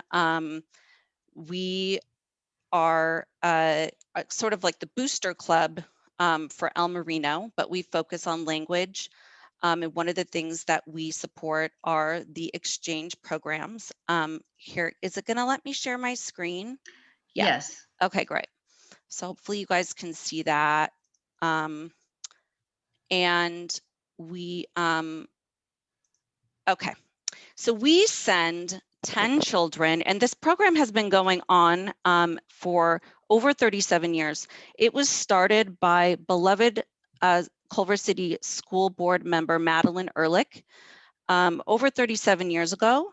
And although unfortunately Madeline's no longer with us, her spirit and her memory lives on through this program, and we carry it on in her memory for year after year. It's taken many different forms. My dear friend Kurt Zazadil will be speaking later. He used to run the program. Now I run the program. And with my partners, there's a group of 5 of us. We're all El Marino moms, and we run the program ourselves. So we send 10 kids to Guadalajara, Mexico. They're very brave, very brave. We're the only public school that I know of. If anyone knows of a program like this, please tell me, because I want to talk to them. The only public school that does a 2-way exchange with home visits. This is them having their welcome party in Guadalajara, in the country. Some private schools do send 10-year-olds, send 5th graders with home visits, but no public schools do. And we're also unique in that our children attend school in Guadalajara. There's 2 schools that we participate with. La Cama, and that's the principal of La Cama, Angelica. They're with one of our students. We've been participating with this school for over 37 years. So it's an amazing relationship. This is a family-run school. It's a private school. It's very small. And Angelica runs it with her mother and father. So, this is a classroom there at the school. This is one of our students. And we also participate with a school called the Neal School in Guadalajara. The schools are very small there, so that's why we participate with 2 so that we can send more kids. So they welcome us. They do all, they go to school, they speak in Spanish, they're immersed in the home. They come back with a level of fluency that you just can't get without the immersion experience, especially living in the home. They do this art tour in Tacapake. It's really cool. This guy has been teaching these lessons for years and years. So they have, it's a cultural immersion as well as language. I don't speak Spanish, unfortunately. We do not speak Spanish in the home. They get to try new foods. And they go through many changes. Ha ha ha ha. That's just a mess. My son came back with a level of fluency that I had never heard him speak with before. They go to the aquarium. They go on trips with the individual families. For this particular exchange, they were there for 3 weeks, which is a really long time for a 10-year-old child to be away from home. It's not for everyone, it's just 10 very special kids that are drawn to this level of adventure, and they really come back changed. They learn so much, and it's such an enriching, amazing experience. And there are sometimes tears. It's hard for them. They get homesick. But they come back with such a love for Mexico and such a love for new cultures and an appreciation for the tool of being able to speak in a second language that they don't have before they go. They have a really cool zoo there in Guadalajara. Lots of swimming, lots of parties. That's the principal of the Niels School, Lulu, and her husband, Jose, and they are such sweet people. And then, party, we go home, everybody cries. And then they come here and we welcome them at LAX. And it's so much fun because they've already developed these relationships, and they come and they stay in our homes. And they are really overwhelmed when they come to El Marino because it's such a big school. They're not used to having a huge school and a huge playground and so many children, but they adapt. And it really benefits the whole school to have these children from Mexico come and stay at our school. It's not just the kids that go to Mexico that benefit, because they interact with all of our students. And the students of El Marino love it when the exchange students arrive. It's so exciting for them. And they come typically during Halloween, which, they don't really celebrate it in the same way. So that, look at these costumes, they get to dress up and they get to go trick-or-treating, and they catch on to that really quickly.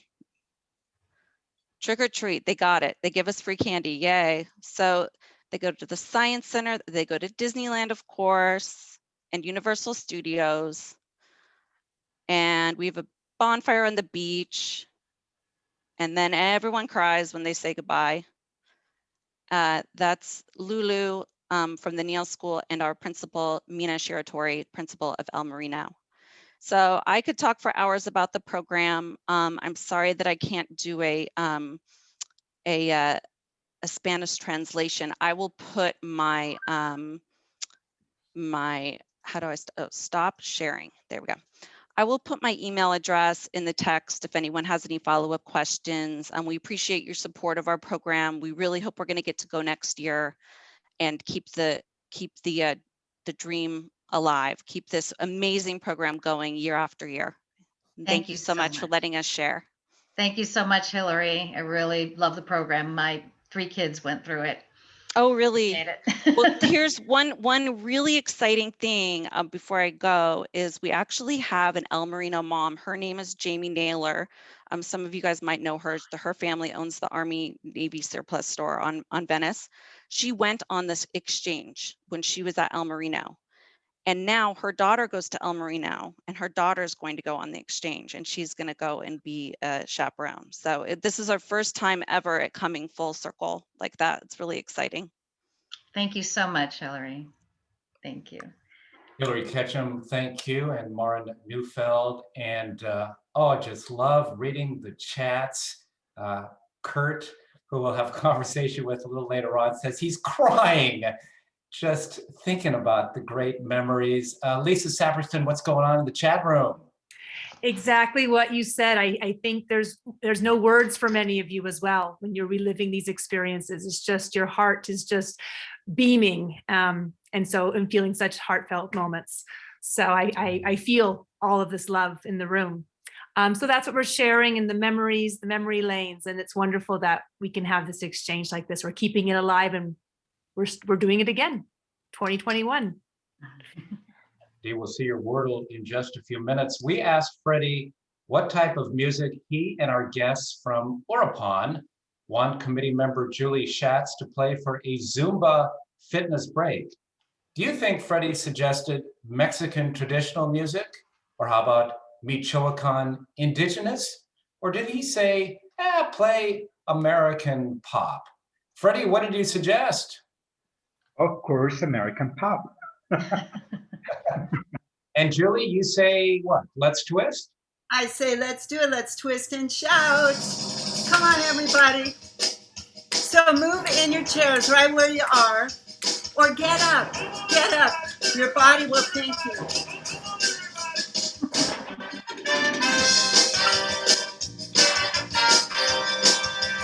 Woo! Yeah, I see you, Lauren.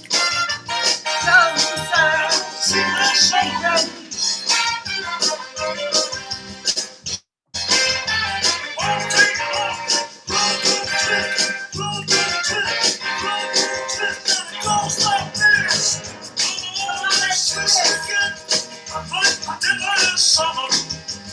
Hey, Barbara. Gary. Show them how to Zumba.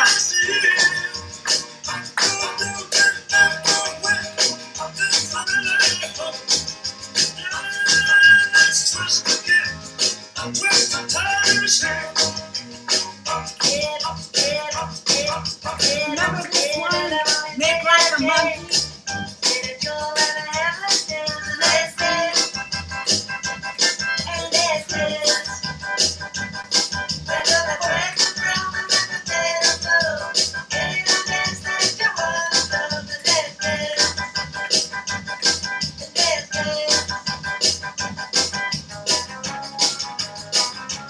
Oh, let's serve.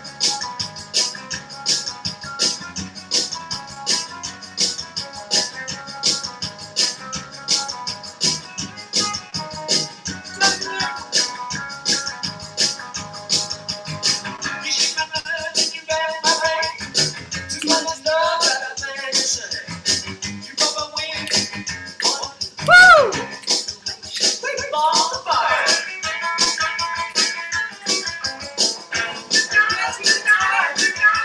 Grab some in the house. Make it a guitar.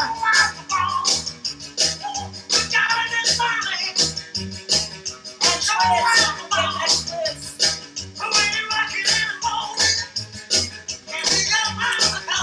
How you doing? Woo! Oh, I want to see you all. Come on, Star. I see you.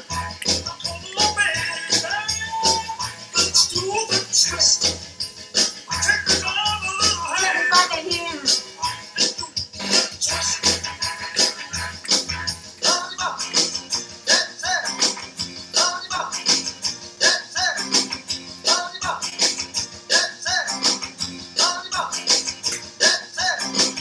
All right. So give yourselves a hand, round of applause. Keep away from run around shoot. Breathe in.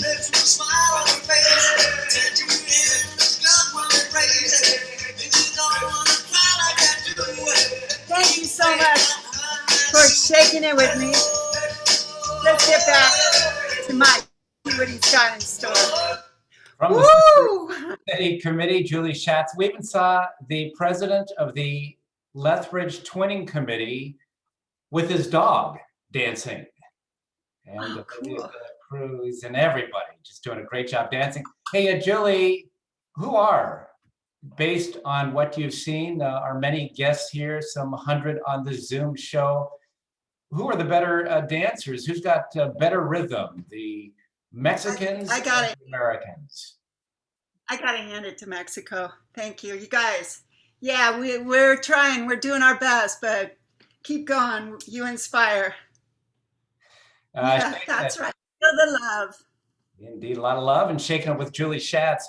The Culver City Sister City Committee youth representative writes superbly as a pen pal.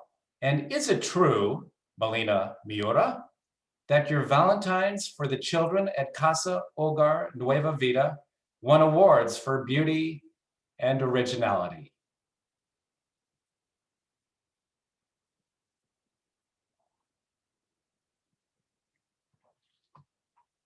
And we're waiting for Melina Miura, who's our youth representative, to say hello to us.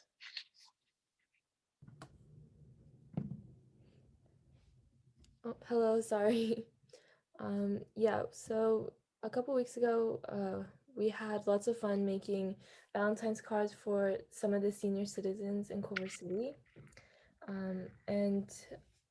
About a month ago, I also participated in writing pen pal letters to some of the kids in Uruapan with the middle school youth ambassador club. And this was in continuation with the pen pal program I launched last year for my Girl Scout Gold Award project. And it was through Culver City, Sister City, and my high school, Culver City High School. And I was able to connect students from the Spanish and Japanese classes with other students in Kaizuka and Uruapan.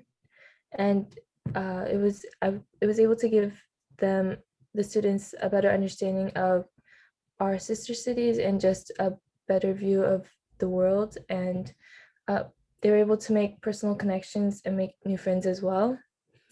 And yeah, we look forward to growing our youth connection in Culver City with those in Uruapan through the middle school and high school youth ambassador clubs. We're growing youth connections. Culver City Sister City Committee Youth Representative Melina Mura. Melina, thanks for sharing that with us. Well, the Culver City delegation in 2019 toured what? Uruapan business. Show us one figure if you see them dressed in yellow that they visited an avocado processing plant. Or did the Culver City delegation go to a biochemical research conglomerate? Or did they visit a lacquerware factory? So our Culver City delegates in Uruapan a couple years ago, where did they visit? Show us one finger, two fingers, or three fingers where they went. And the answer is, and Marin, go ahead, as I see 1, 2, 3 fingers up. They all went to an avocado processing plant. And Freddie, if you're with us, how big is the avocado in Uruapan? Oh, there are many avocado processing plants, but this one is one of the biggest ones. Really? Indeed. Thank you, Freddie. And let's go to the next slide. Uruapan is surrounded by avocado and what orchards? Is Uruapan surrounded by jicama orchards? Or is it macadamia orchards? Or is it chayote? Which of these items surround Uruapan with the avocados? One finger, two, or three? Sonia has two, Lisa two, a lot of twos. There's a three, there's a one. Sergio has 2 fingers, and the answer is macadamia orchards surround Uruapan. Well, Uruapan leads the world in tasty regional cuisine, and Freddie asked his friend Sylvia to share in the joy of making a favorite Michoacán regional recipe. Freddie, can we smear guacamole or macadamia nuts on what you're about to show us? You know, I don't have with me macadamia or guacamole, but Laura does. Laura. Let's take a look. Thanks, Freddie.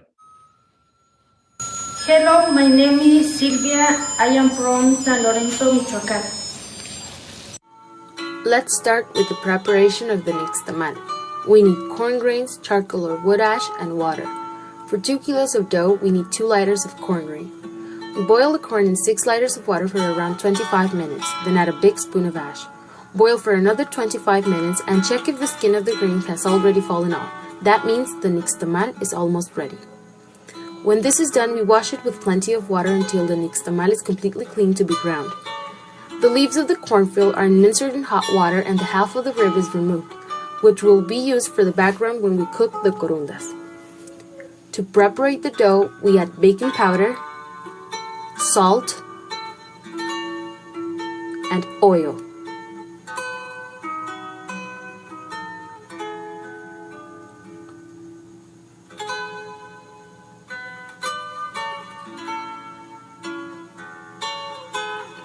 We start kneading the dough until all the ingredients come together. Once we have the dough ready, we go on to wrap the corundas in a star or a triangle shape. We need to make sure to soften a little bit the steam of the leaf to make it more manageable.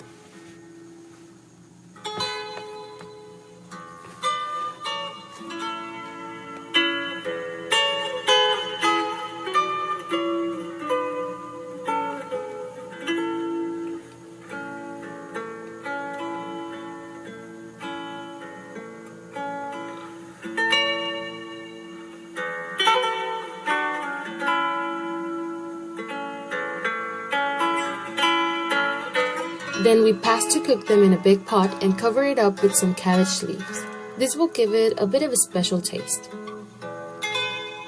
And to take advantage of the steam from the pot, we put on the top some green tomatoes and chili to make a sauce that will go delicious with the corundas later.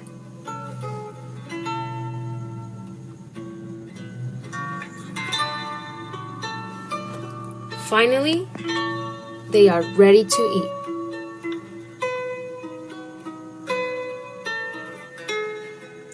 Corundas can be served with different dishes. The most popular way to eat corundas is with a traditional churipo.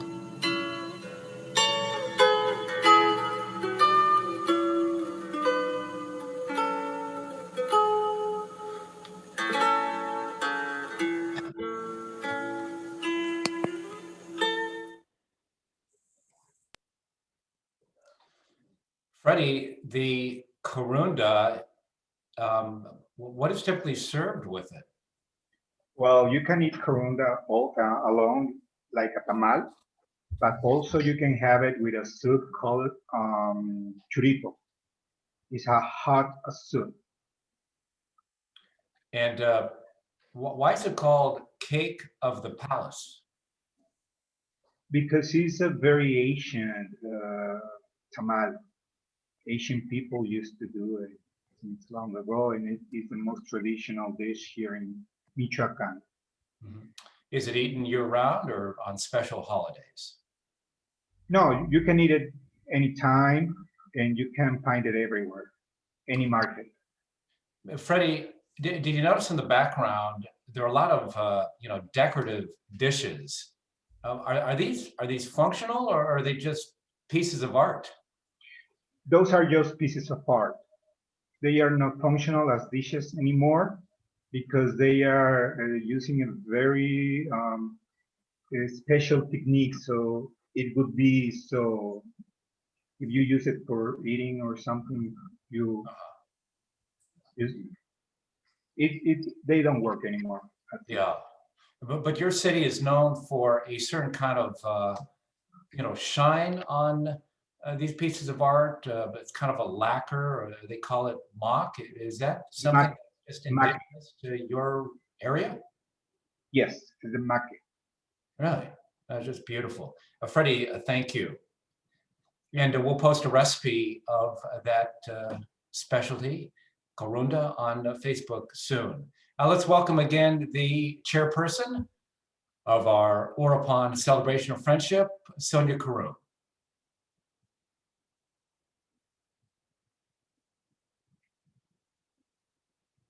Oh, Sonia, you're muted.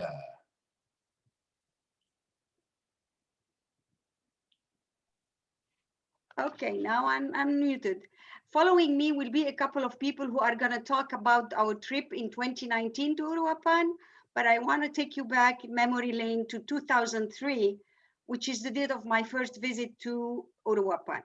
When we arrived at the airport, 12 of us we were greeted with open arms, and I was called hermana by Vero Navarro, my hostess. We went back to her home where we were welcomed by her sons and daughter warmly. You only receive this warmth only extended to one's own family. Every morning they made fresh juice for me, and it was for everyone. They were offered fresh juice every morning and the best breakfast. It was very good feeling to be there among family. They had planned a large bus. They took us in visiting landmarks through a well-planned itinerary. And we had dinners while entertained by folkloric dancing. We visited a native village where we had a wonderful authentic lunch, something like what you just saw. We went to the volcano, Parikutin Church, and the beautiful national park, We also visited the offices of the newspaper La Opinión and were covered by an article on their Thursday, November 13, 2003 edition. Even with my limited Spanish and Vero's limited English, we formed a lasting friendship bond, and I still communicate with her via Facebook often. The warmth of the people of Uruapan is unparalleled, and they are very kind and warm people. Alfredo, to me, he is Freddy, and to him, I am Sonny. He's a very good friend, and we ask about each other often. We hope that this friendship will remain for many years to come, and that youth exchanges and pal exchanges can be achieved in the very near future. I would like to seize this opportunity to thank all the group in Uruapan for supplying us with the wonderful videos of Uruapan that showcase its beauty. I would encourage all of you to put Uruapan on your bucket list as a place to visit. Thank you. Thank you, Sonia. After a 15-year hiatus, a Culver City Sister City Committee delegation, including School Board President Kelly Kent, traveled to Culver City's first ever Sister City. The delegation delivered toys, books, journals, and other school supplies, along with art projects for children. Kelly, welcome, and describe the experience of being welcomed by citizens dressed in Native attire. And I think you marched in a neighborhood parade. I did. Thank you so much for having me. It is so good to see all of your beautiful faces again. Please pass on my regards to those who are not able to attend. We miss you all so much. We really had the time of our lives. There's so much to say, including about all of the avocado and macadamia food and liquor that we came home with. But yes, the parade was absolutely the highlight. We were welcomed and given so many gifts, but we were very much treated like VIPs. And we were featured in the parade, and we got to dance as we proceeded down the street. And we got to sit in these VIP sections. And when you're sitting in these VIP sections, all of the featured performers will come and share their wares with you. So they would hand back charanda to us, which is like a local liqueur. And they'd hand back these big, beautiful loaves of bread and these sweets, and even, you know, their wooden handmade gifts and dolls and marionettes and drums and musical instruments. And it was just absolutely incredible. We had the most beautiful time that I will never forget. And I've been looking at the pictures again in preparation for today, and it's the warmest place in my heart. So thank you all. It's so good to see you. Hey, Kelly, you talk about some of the highlights, just real briefly, some of the benefits of the trip. The relationships, you know, I only spent just a mere few days with these people, but I will never forget you all. I'm so glad that we're all keeping in touch. And my goal was to see if we could have some student exchanges with Uruapan, and we still hope to be able to do that. And so continuing to maintain these relationships so that we can share our people and continue to learn from each other even more intimately in future years, and actually have some of our CCUSD students and go back and forth. That's my hope. Well, thank you from the Culver City Board of Education, Kelly Kent and the WAVE. The first Spanish-speaking Latina Culver City School District Board member migrated back and forth between the US and Uruapan, and she attended 9 different schools while her parents struggled to make ends meet. Her educational success, despite experiencing many barriers, makes her determined to work for equity, diversity, and inclusion in the Culver City School District. So Paula Amazola from Uruapan, we welcome you. And what traditions, cultures, and values of your early years in our sister city kind of helped shape your life? Well, let me first introduce myself. Buenas tardes a todos que están llegando desde Uruapan. Como ven en esta foto que tomé en las pirámides hermosas de Michoacán, estoy muy orgullosa y humildemente estoy en este nuevo puesto, y quisiera solamente decirles que les mando un fuerte abrazo de corazón y que espero en un futuro, tal vez el año que entra, regresar a mi querido Uruapan y visitar a mi familia que todavía se encuentra allí, vive cerca del mercado y tengo muy bonitas experiencias de Uruapan. Yo crecí en la colonia que está junto a la unidad deportiva y la central camionera. And for those who are wondering what I just said, I posted it on the chat so you can read it all. And your question, Mike, I was about what do I still do here in the US? And things that I embrace and continue to teach my children is, for example, Tres Reyes Magos, El Día de los Muertos. My sister just went to Morelia this past year, and she brought corundas. And so we really enjoy the food from Michoacán, and we miss it dearly. We especially love their cheese. It's an aged cheese, and it's just amazing with frijoles and beans.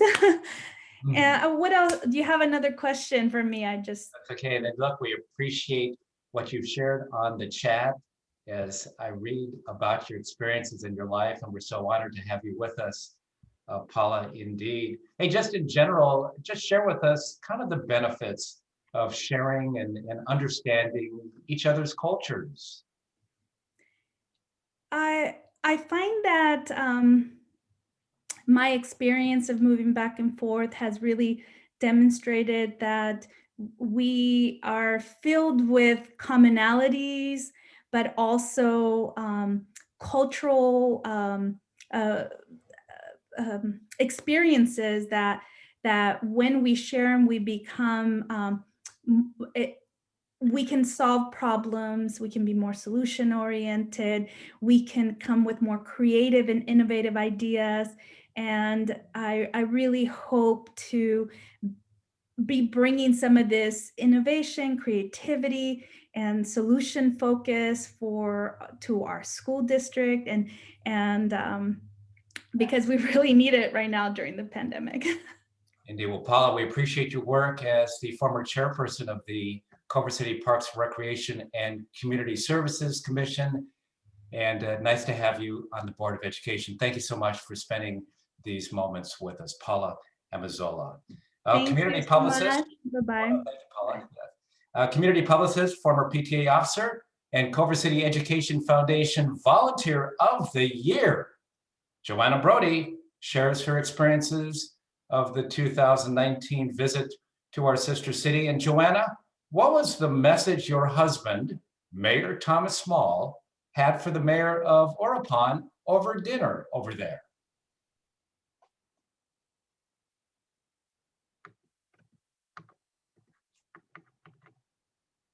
And Joanna, are you muted?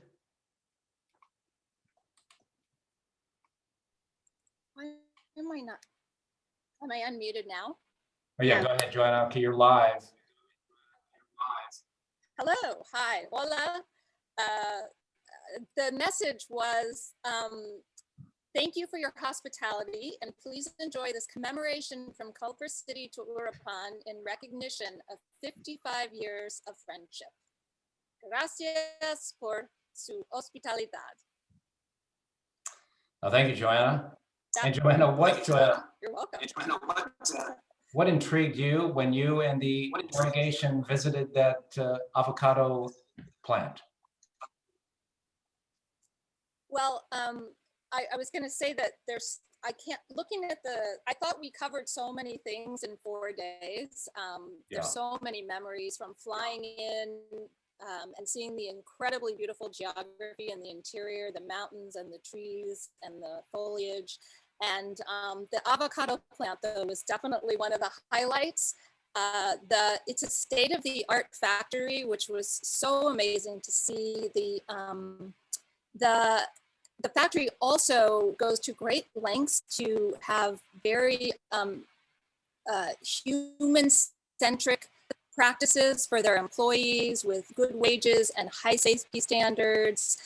And it just was a very, very happy place to be. It was an incredible sight to see. And I will certainly tell you that I have never looked at an avocado the same since we visited that packing plant. Well, you detailed a wonderful itinerary in your article about the experiences of the entire Culver City delegation on that memorable trip. Joanna, just in these final few moments, any other highlights or memories that have kind of stayed with you?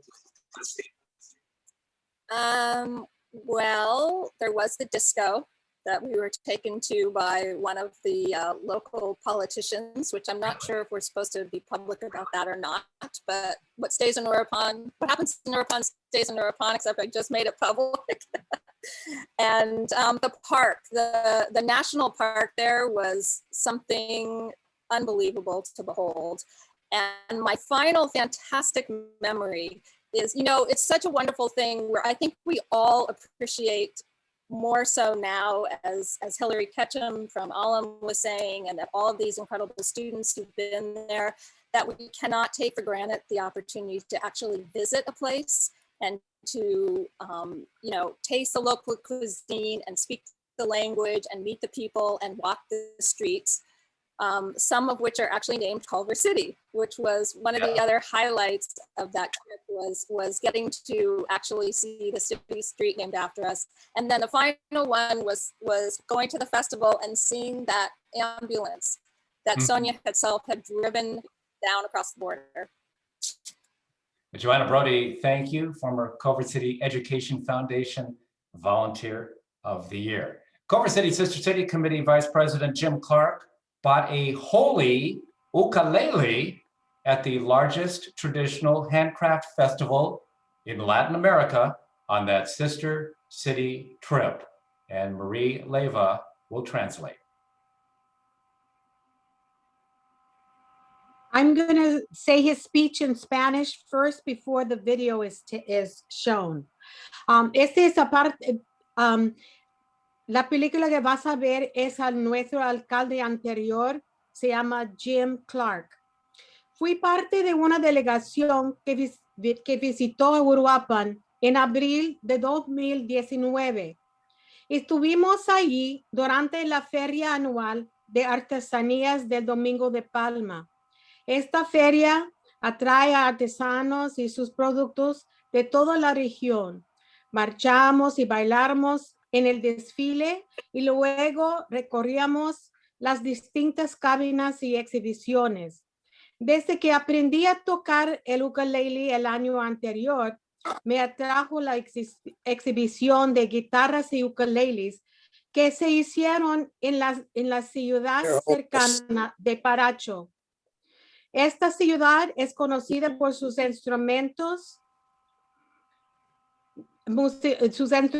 musicales. Compré este ukulele que era muy único, con su agujero de sonido al lado y en la parte arriba. Así que me gustaría tocar un verso de una canción que pueda reconocer que estamos aprendiendo a nuestra clase de ukulele. No soy cantante, así que es solo instrumental. Okay, can show the video.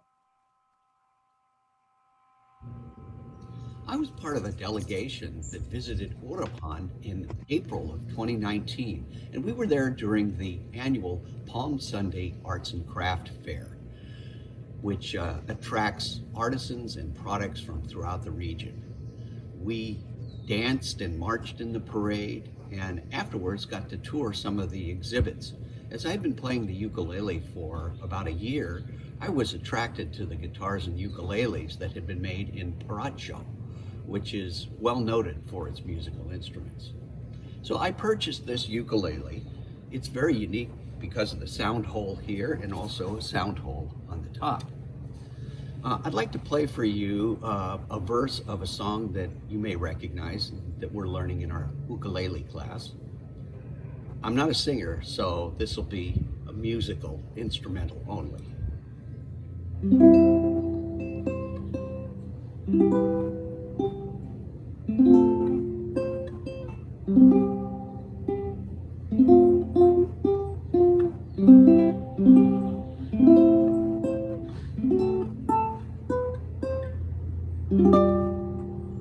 you.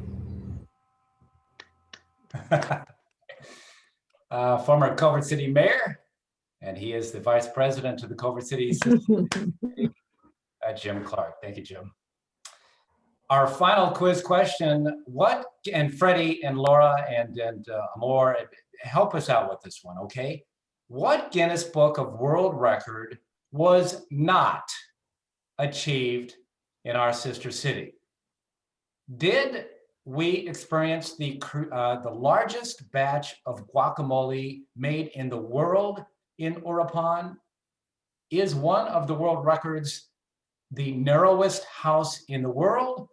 Or did Uruapan set a Guinness Book of World Record with the most sit-down football or soccer crossovers in 1 minute? Okay, show your fingers. Which is not a world record set in Uruapan? Is it 1, 2, or 3? And we're looking at the answers there. We see a lot of 3s, and there's a 2, and we see a lot. 1, yeah, a lot. Seems like 2s is the answer. Freddie, Amor, Laura, go ahead. What's the answer? Number 3. Number 3. Freddie, are you telling us that your city, and Maren, go ahead and advance it, has the narrowest house in the world? Yes, it is. You can find it at on the website. Just look for this house in the website, and you will find it. And we see it right here, Freddie. We couldn't have the time to visit it, but next time we will take you there. Maybe all of us don't fit in it, but 2 by 2. Wow.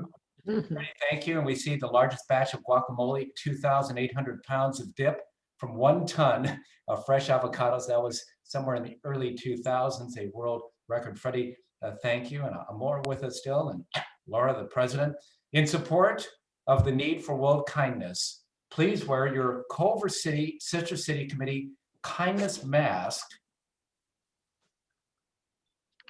as we meet a lady who asked her Facebook community to participate in a Spread Love Challenge for the 14 days leading up to Valentine's Day.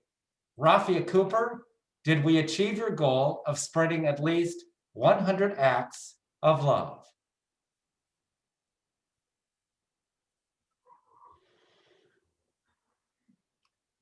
And waiting for Rafia, Jim Clark, chime in here as well.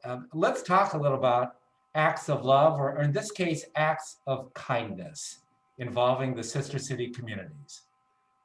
Thank you, Mike. Well, a couple of years ago, the city of Culver City became officially a city of kindness. And Rafia Cooper took on the job of really promoting it through a Facebook page that she has, #CCKind, and promoting acts of kindness. And Lord knows we need more kindness in this world. Kathleen McCann is our president of Sister City, has wanted to promote the idea of kindness between our sister cities. So on each one of these friendship celebrations, we've talked a little bit about what we could be doing to be able to promote acts of kindness either within our sister cities or between our sister cities.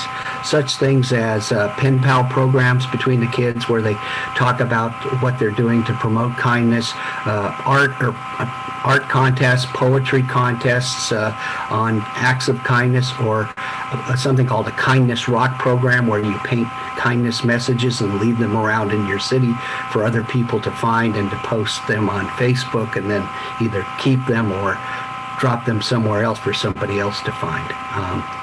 So we would hope that as part of the relationship ongoing with Uruapan, that we would also be able to incorporate either both within each individual city or between our cities, more acts of kindness. Jim Clark, thanks for sharing that. Acts of kindness, as a city council member, we developed the act of Clark. Lisa Saverston, we asked our guests, what word comes to mind when you think of Uruapan or Culver City? Let's see their responses in your Wordle. Sure thing, here it comes. Yeah, off the top. So the mariposa monarca, I thought would be a perfect symbol. And you'll see that a lot of the words that you had provided in the chat are included here. I'm not worried. If there's a typo or spelling error, please put it in the chat. I'm more than happy to correct. Lisa, good work. How do you do that? There is a program that I'm able to use to insert them, but it is a little tricky with the sizes and also the size and the orientation of the words. But we'll have this provided for all of you to see on our Facebook page, I believe. So you all get to take part. Thank you very much. The mariposa. True friendship is one soul shared by two communities, says Culver City Poet Laureate Janet Holt in this poem to celebrate our 57th anniversary celebration of friendship with Uruapan.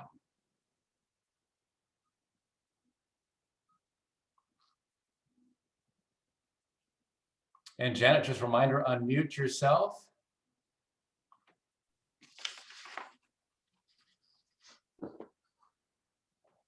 And as we wait, Janet Holt, Marie Leva, do you have the English version of that poem? Yes, I do. Go ahead. I'm unmuted, please. Now I'm unmuted. My computer doesn't always cooperate. I'm sorry. So I think I'm one of your older people here now that I'm 84.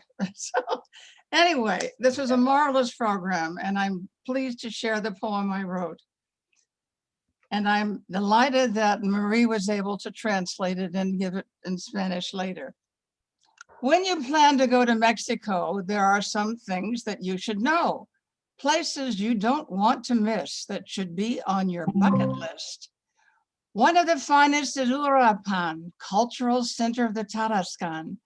With spiritual wealth that can bestow this beautiful city where the flowers grow. Uruapan's incredible Tianguis Artesanal is the largest Latin American handcraft festival. So many wonderful crafts to see, like exquisite embroidery and lovely pottery.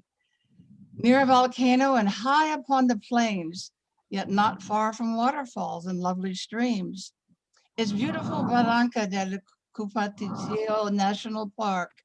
Vegetation you see will ignite you with a spark to enjoy delicious Uruapan avocados, along with delightfully scrumptious tacos and some tamales and lots of salsa. All we need is cerveza to have a fiesta. Culver City can't wait to welcome Uruapan. We're looking forward to seeing you again. 50 years of shared friendship is a marvelous reality.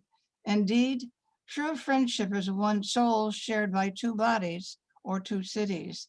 La verdadera amistad es un alma compartida por dos cuerpos o ciudades. Gracias. Thank you. I'm going to translate that. Her title of her poem, el título es Uruapan, ciudad hermana de Culver City en México.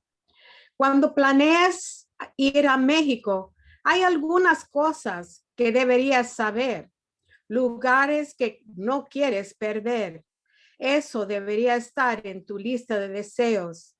Uno de los mejores es Uruapan, centro cultural de Tarasco, con riqueza espiritual puede otorgar esta hermosa ciudad en que crecen las flores.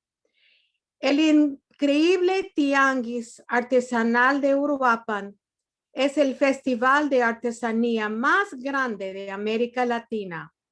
Tantas artesanías maravillosas para ver, como bordados exquisitos y cerámica encantadora. Cerca de un volcán y en el alto de las llanuras. Sin embargo, no lejos de cascadas y hermosos arroyos.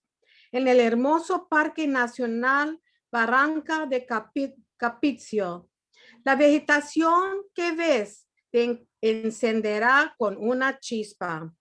Para disfrutar de los deliciosos aguacates de Uruapan, junto con tacos deliciosos, agrega unos tamales y mucha salsa. Todo lo que necesitamos es una cerveza para tener una fiesta. Culver City no puede esperar para recibir a Uruapan. Esperamos verte de nuevo. 57 años de amistad compartida es una realidad maravillosa. De hecho, la verdadera amistad es una alma compartida por dos cuerpos o dos ciudades. Escrito por la doctora Janet Cameron Holt, profesora emerita de la Universidad del Estado de California de Los Ángeles. Ella es artista honorario de poesía de Culver City del año 2015 a 2019. Ella tuvo una beca Fulbright en Francia en el año 1962 hasta 1964. Thank you. Gracias. Muchas gracias, Maria Leva and Janet Cameron Holt, our forever poet laureate. And in just a few minutes, we'll be wrapping it up with some dancing and some music and our toast. But first, he loves all things south of the border, its language, cuisine, citizens, and even its ping pong. Kurt Zasadil coordinated the immersion exchange into Mexico for 7 years, and he assisted the Culver City Sister City Committee in hosting the U.S.-Mexico Conference.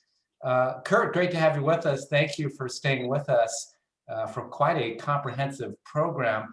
Kurt, what were the lasting rewards of that immersion experience for you and for the students? Everybody hears me okay? Yeah. Okay, good. You know, Hillary did a good job talking about the immersion program, and I know we have a lot of immersion family here with us because it shares so many of the same values with sister cities. It's amazingly powerful. And primero, saludos y saludos cordiales a nuestros amigos uruapenses. Y he visitado esa ciudad hermosa 2 veces. Y voy a dirigirme más a mis amigos acá para que ellos sepan, porque no deben olvidarse o perderse la oportunidad de visitar a Michoacán y especialmente Uruapan. Gracias. So, thank you, Mike. When I was with the exchange with Sandy Levin, and I went twice as a chaperone, we were still lucky enough to go to to take the kids to Michoacán and Uruapan. And every time I was there, when I was there with the kids, everything I saw, I said, Ruth has to see this. Ruth has to see this. So several years later, we took our trip to Michoacán, and I brought a prop because that's what you do. This sewing box, which is still her everyday sewing box. We bought it in the street across from the Parque Nacional. And I looked up and there was a sign on the street in Culver. At that time, I didn't know we were a sister city. So I came home and I said, why? And they said, we're a sister city. And I said, what a great place. So we're really late and we're really long. So let me talk to our friends. What's special about Uruapan? Because I really do think it's special. It holds a very special place in my heart. And I've been a lot of places in Mexico, many of the jewels, San Miguel de Allende, and I lived in Guadalajara for 2 months. There's a trite word. It's become trite sometimes, but authenticity. Because Uruapan is not just a sort of colonial museum, but a city of vibrancy, of character, of history, of industry, of agriculture. There's a feeling of place there that I find unique in Mexico. Also, some of the friendliest people I've met in Mexico were in Uruapan. There was such an interest in the kids, and that the chance to really exchange and really share a few moments and not just buy tickets or go on a tour or see a museum, but real intercourse, real curiosity both ways. And this is, I'm going to come back to the exchange now. This is the power, because we don't go as tourists, we go as students and members of families. We learn each other both ways across the border. Culver City, citizens of the United States, citizens of Mexico, we get to know each other in a way that is more intimate than you can ever get staying at a hotel in Cancun, right? As fun as that can be. And someone else mentioned, it might have been Kelly Kent, mentioned commonality. And that's what strikes me so strongly. So again, we're long, and I don't want to go too long because you get me started talking about the exchange in Mexico, and we'll be here another hour. Go to Mexico, go to Michoacán, stay in Uruapan, because from there you can, in a half hour, you can reach all the joys, all the jewels of Michoacán, the guitars of Paracho, the Volcán Paricutin, and its amazing church buried in lava, the monarchs, everything. And it by itself, it's amazing just to be in Uruapan. And thank you everybody for being here. Thank you everybody for being part of Sister Cities and being interested in real cultural exchanges. Sharing it as well as anyone. Kurt, hopefully. Thank you so much for sharing your thoughts about our sister city and the experiences in general of sharing cultures, values, ethnicities. Let's enjoy regional dance from Uruapan with folkloric dancer with Hermosa Marta Talavera.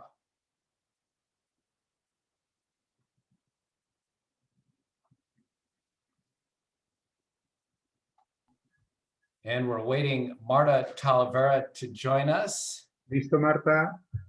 Oh, there she is.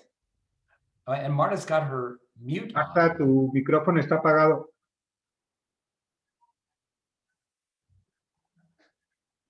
Marta. Well, we're enjoying her dance, though. Oh. So that's good.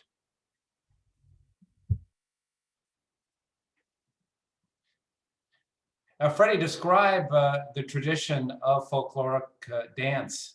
Yeah, this dance is very traditional. In a parade, the name is Aguadoras, and in translation is water girls. They supposed to go to national park, and with hot cheese step on, they take the water out from the river and take it to the city. She's dancing on a pot.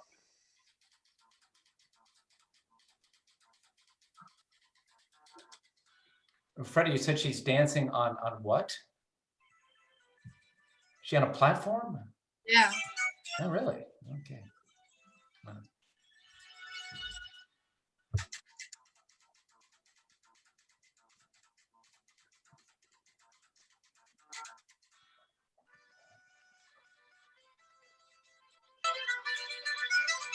Nice.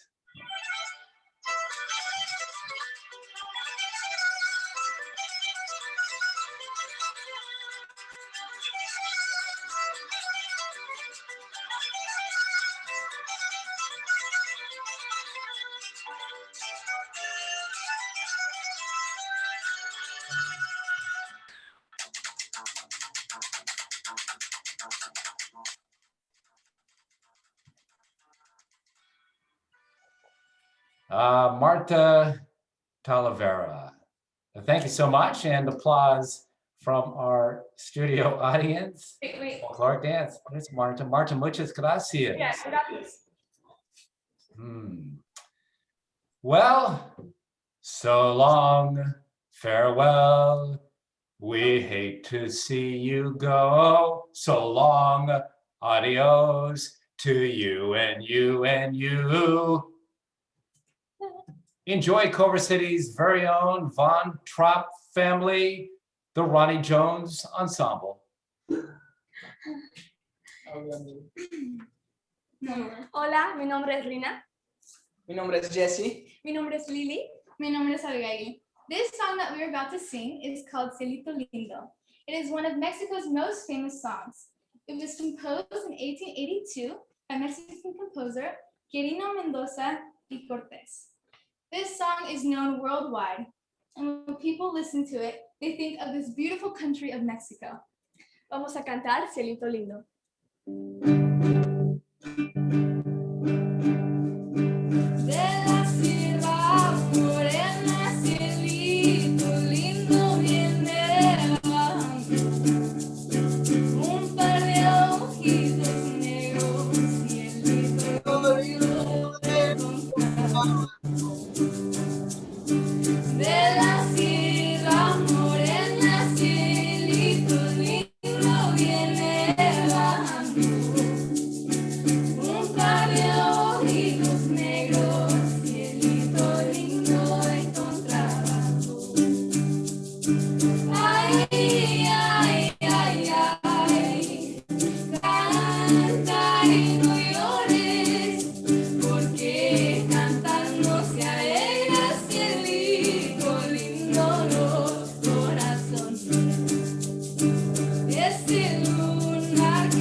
See how we did? Somewhere near Puerto Escondido, the Sherry and Ronnie Jones Ensemble. Thank you. Thank you.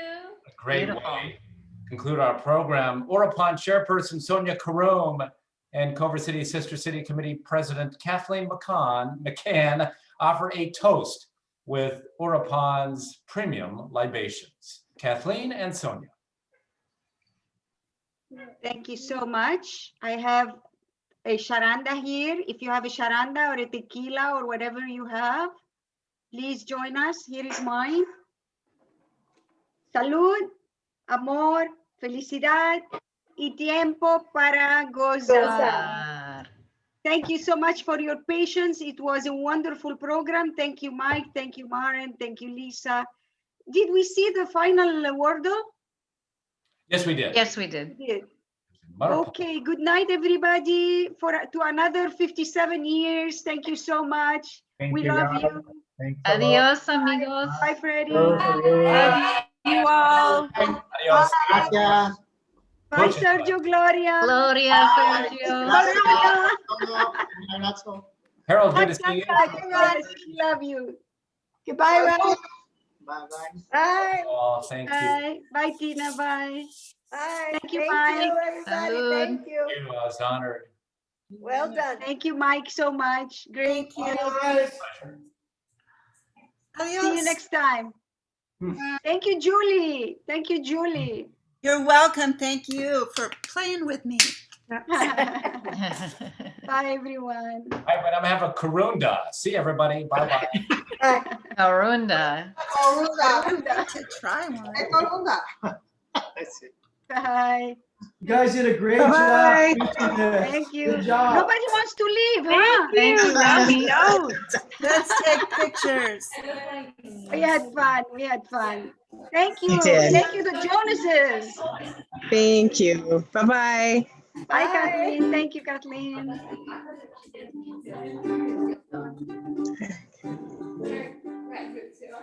Adios. Adiós. Ciao. Good to see you. Adiós. Sergio, Gloria. Gracias. Espero que vernos en el año pasado. Esperamos vernos. Pronto nos vamos a ver. Sí. Sí. Salud para comernos las corundas aquí. Adiós, ¿Ok? José Carlos. Mucho gusto de verlo. Thank you. Yeah, nice to see you. I was watching you, Virginia Jones. I was watching you and all your happiness. Thank you for the beautiful music, Jones family. That was gorgeous. God bless you guys. Hey, you guys did a great job producing this. Wow, this is crazy. I've never done a Zoom call before. I mean, like this. This is crazy. Thank you.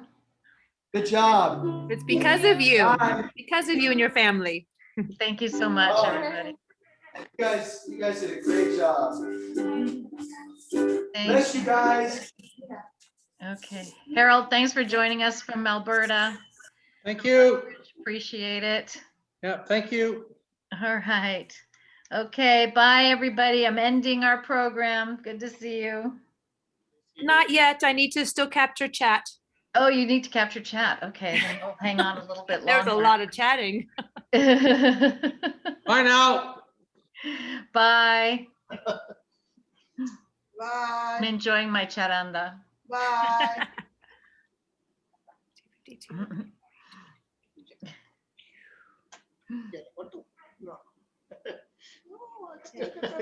Ella es la que nos va a contar more. Tiene conectados. Got an hour still to do, but we're almost there.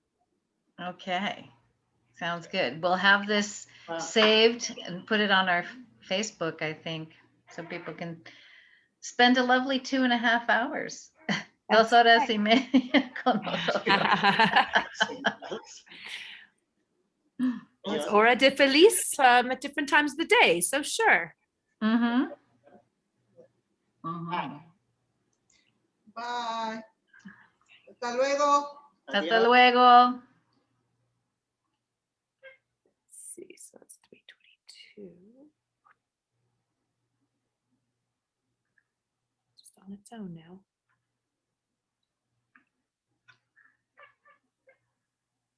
I think it might save with the recording, the chat. I don't know. Just in case, I'm almost done. I'm almost. Okay.